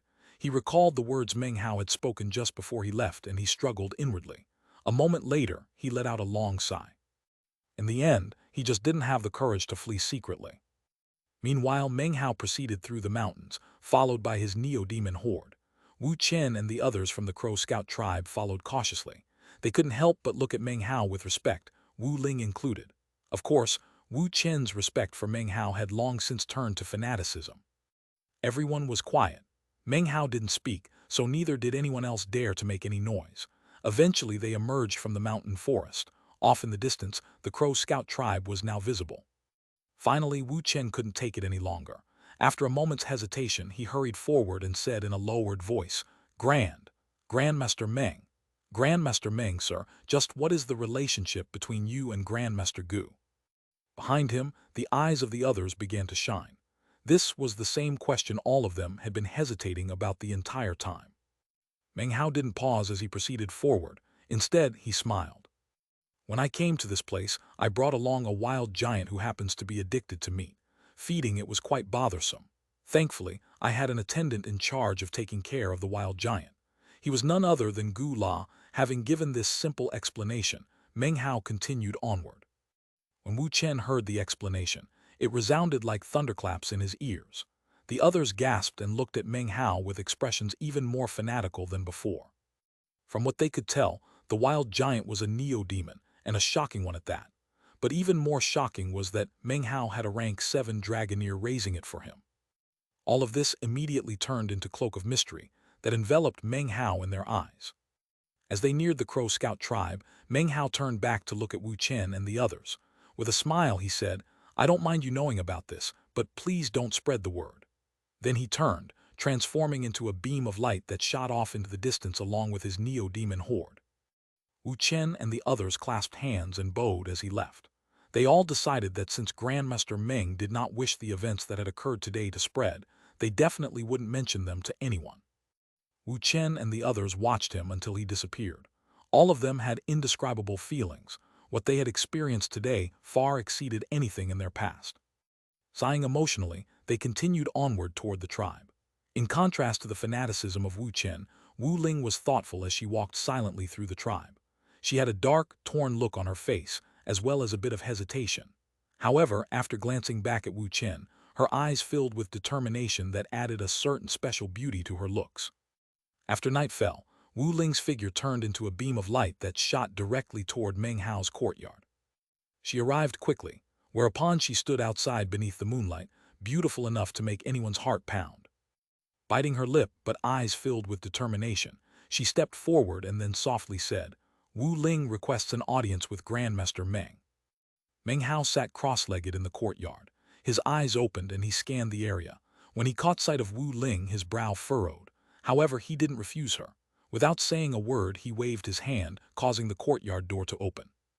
Wu Ling's beautiful silhouette could be seen hurrying in.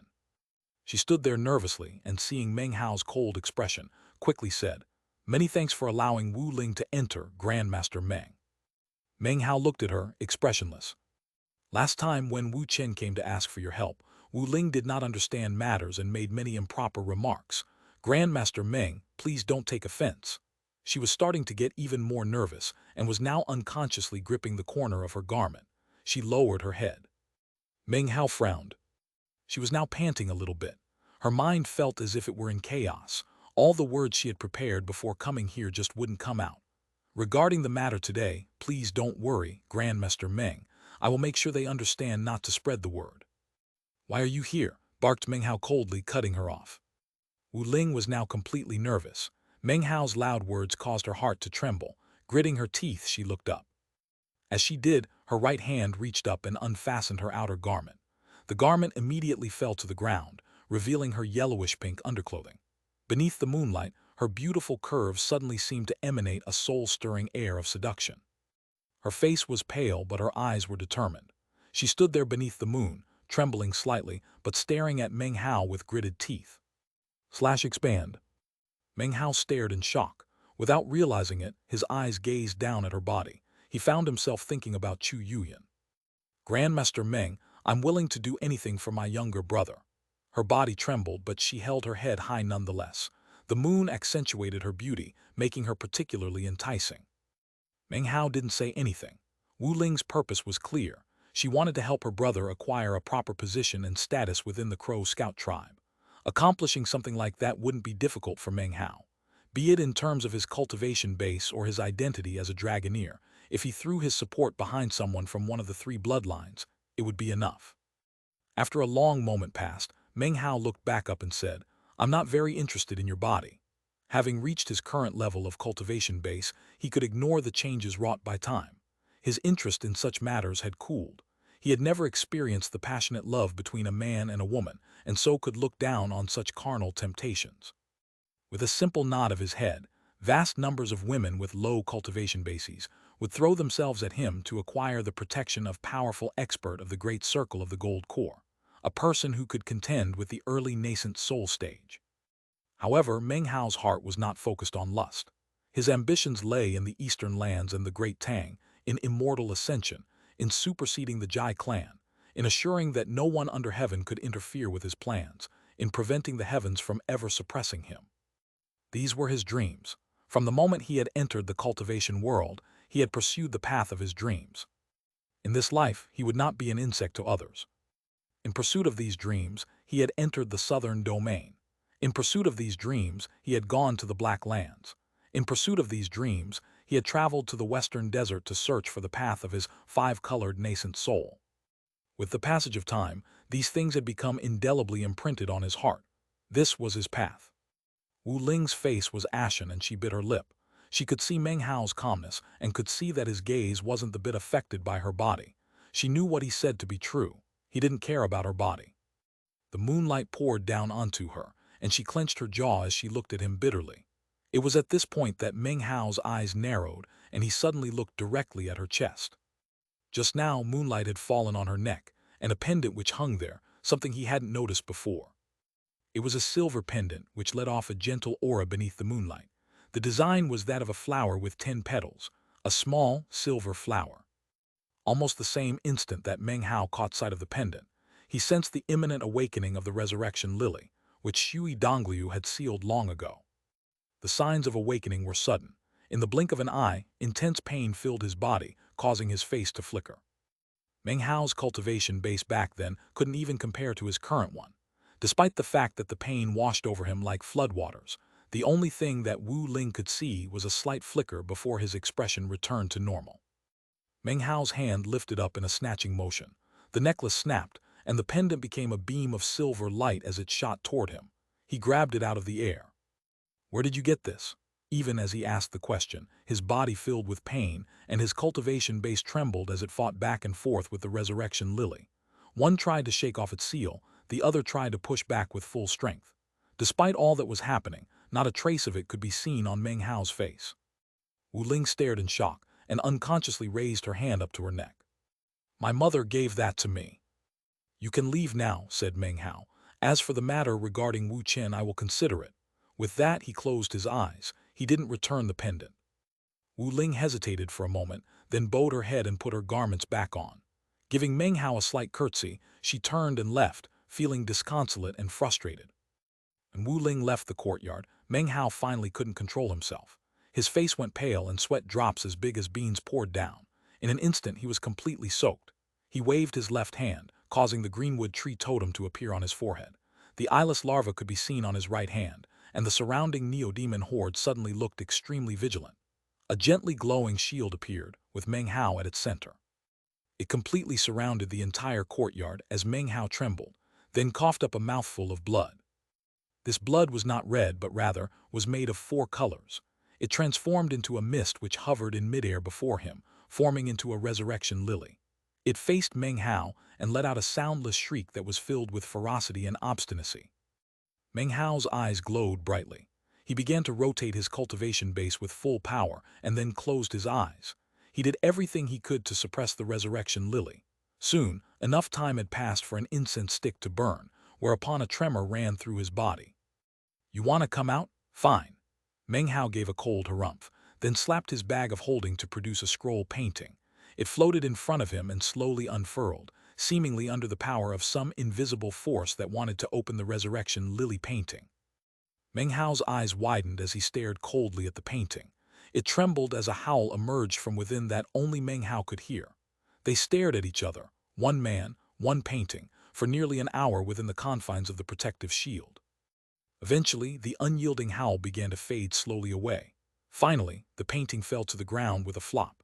Meng Hao let out a long sigh and closed his eyes. After a long moment passed, he opened them again and looked recovered. A grim look appeared in his eyes. So, it's actually been awake for a while. An angry glint flickered in his eyes. The power the resurrection lily had displayed in their struggle was intense, and nothing like what would manifest had it just awakened. It seemed it had waited and built up strength in an attempt to break through its seal in one blow. And here I thought it was sealed and sleeping this entire time. Instead, it actually awakened for some reason, and then remained there motionless, waiting for the perfect critical moment when I was least prepared to fight with all its might. Meng Hao took a deep breath, then looked down at the pendant in his hand. Is it possible that this thing provoked some instinctive reaction on the part of the resurrection lily? Once I noticed the signs of its awakening, it couldn't hold back anymore and launched its fatal blow. Meng Hao sat in silent contemplation. He was well aware that if it weren't for the chance occurrences today, if the resurrection lily had been given more time to grow strong, then there would have been a high likelihood that, at the critical moment, his lack of preparation would have led to the resurrection lily casting off its seal and taking over his body. Lingering fear spread through Meng Hao, despite his cultivation base and mental strength. What is this thing? He thought, studying the pendant. After hiding so carefully, the resurrection lily instinctively broke its cover because of it. His eyes glittered, and he sent out his spiritual sense, only to come up with nothing. After some thought, Meng Hao lifted his hand and pushed down onto his left eye. Because of the presence of immortal shows the way inside of him, he was able to rotate the scrap of immortal chi within.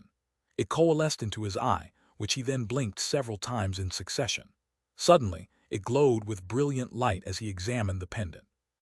Instantly, the pendant looked vastly different than it had a moment before. In fact, it was obviously not just a pendant. Shockingly, it was a resurrection lily. It now had 7 petals, but all were the same color. Furthermore, it was emanating a faint death aura. Only a very faint bit of life force remained within. It seemed to be in some sort of special state, as if that life force were struggling and wished to truly live once again.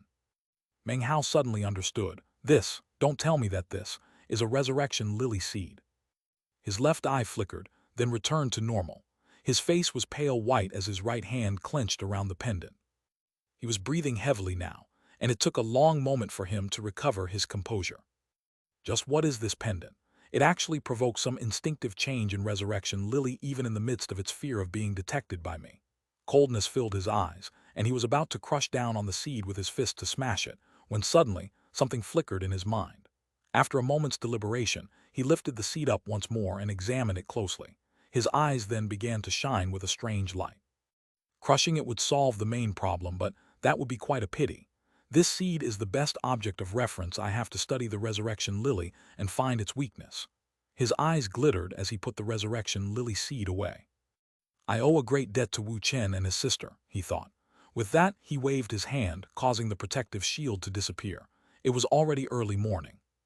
In terms of the 5 elements, the Crow Scout tribe's totems attach importance to the wood type. All others are simply collateral branches. I've acquired the greenwood tree totem, and originally I didn't plan to partake in any other matters relating to the tribe. In fact, I wasn't even going to enter the Crow Divinity Holy Land to meet Yan Song and the others. I was going to just leave. But now, I think it might be good to stay a little bit longer. I can do some more research to find out how Wu Ling's mother ended up with a resurrection lily seed. Plus, if I'm lucky, maybe I can get my hands on a metal-type totem. When it came to matters relating to wood-type and fire-type, through Meng Hao's more than half-year of observation and enlightenment, his most important clue had come from the golden crow that flew out from the Crow Divinity Holy Land the previous year. From what Meng Hao could tell, it emanated not a will of fire, but rather a shocking wood-type will. Having made up his mind, Meng Hao closed his eyes and began to meditate. He rotated his cultivation base and began to examine himself inwardly. Finally, he took out the painting to study for a moment. Eventually, a cold smile turned up the corners of his lips, and he put the painting away. He wasn't sure if the resurrection lily was actually sleeping at the moment, or just pretending. However, he was now prepared. Even if the resurrection lily sprang into action suddenly, he was confident that he could repress it a second time. In fact, I will suppress it to the point where it won't be absorbing me. Instead, I will force it to merge with me. When that happens, I will be the resurrection lily, but the resurrection lily will not be me. Meng Hao's face filled with determination as he muttered to himself. The day the resurrection lily blooms with 7 colors, the flower falls, immortal ascension, 1,000 years one. He's quoting the words left to him by Shui Dongliu in chapter 208.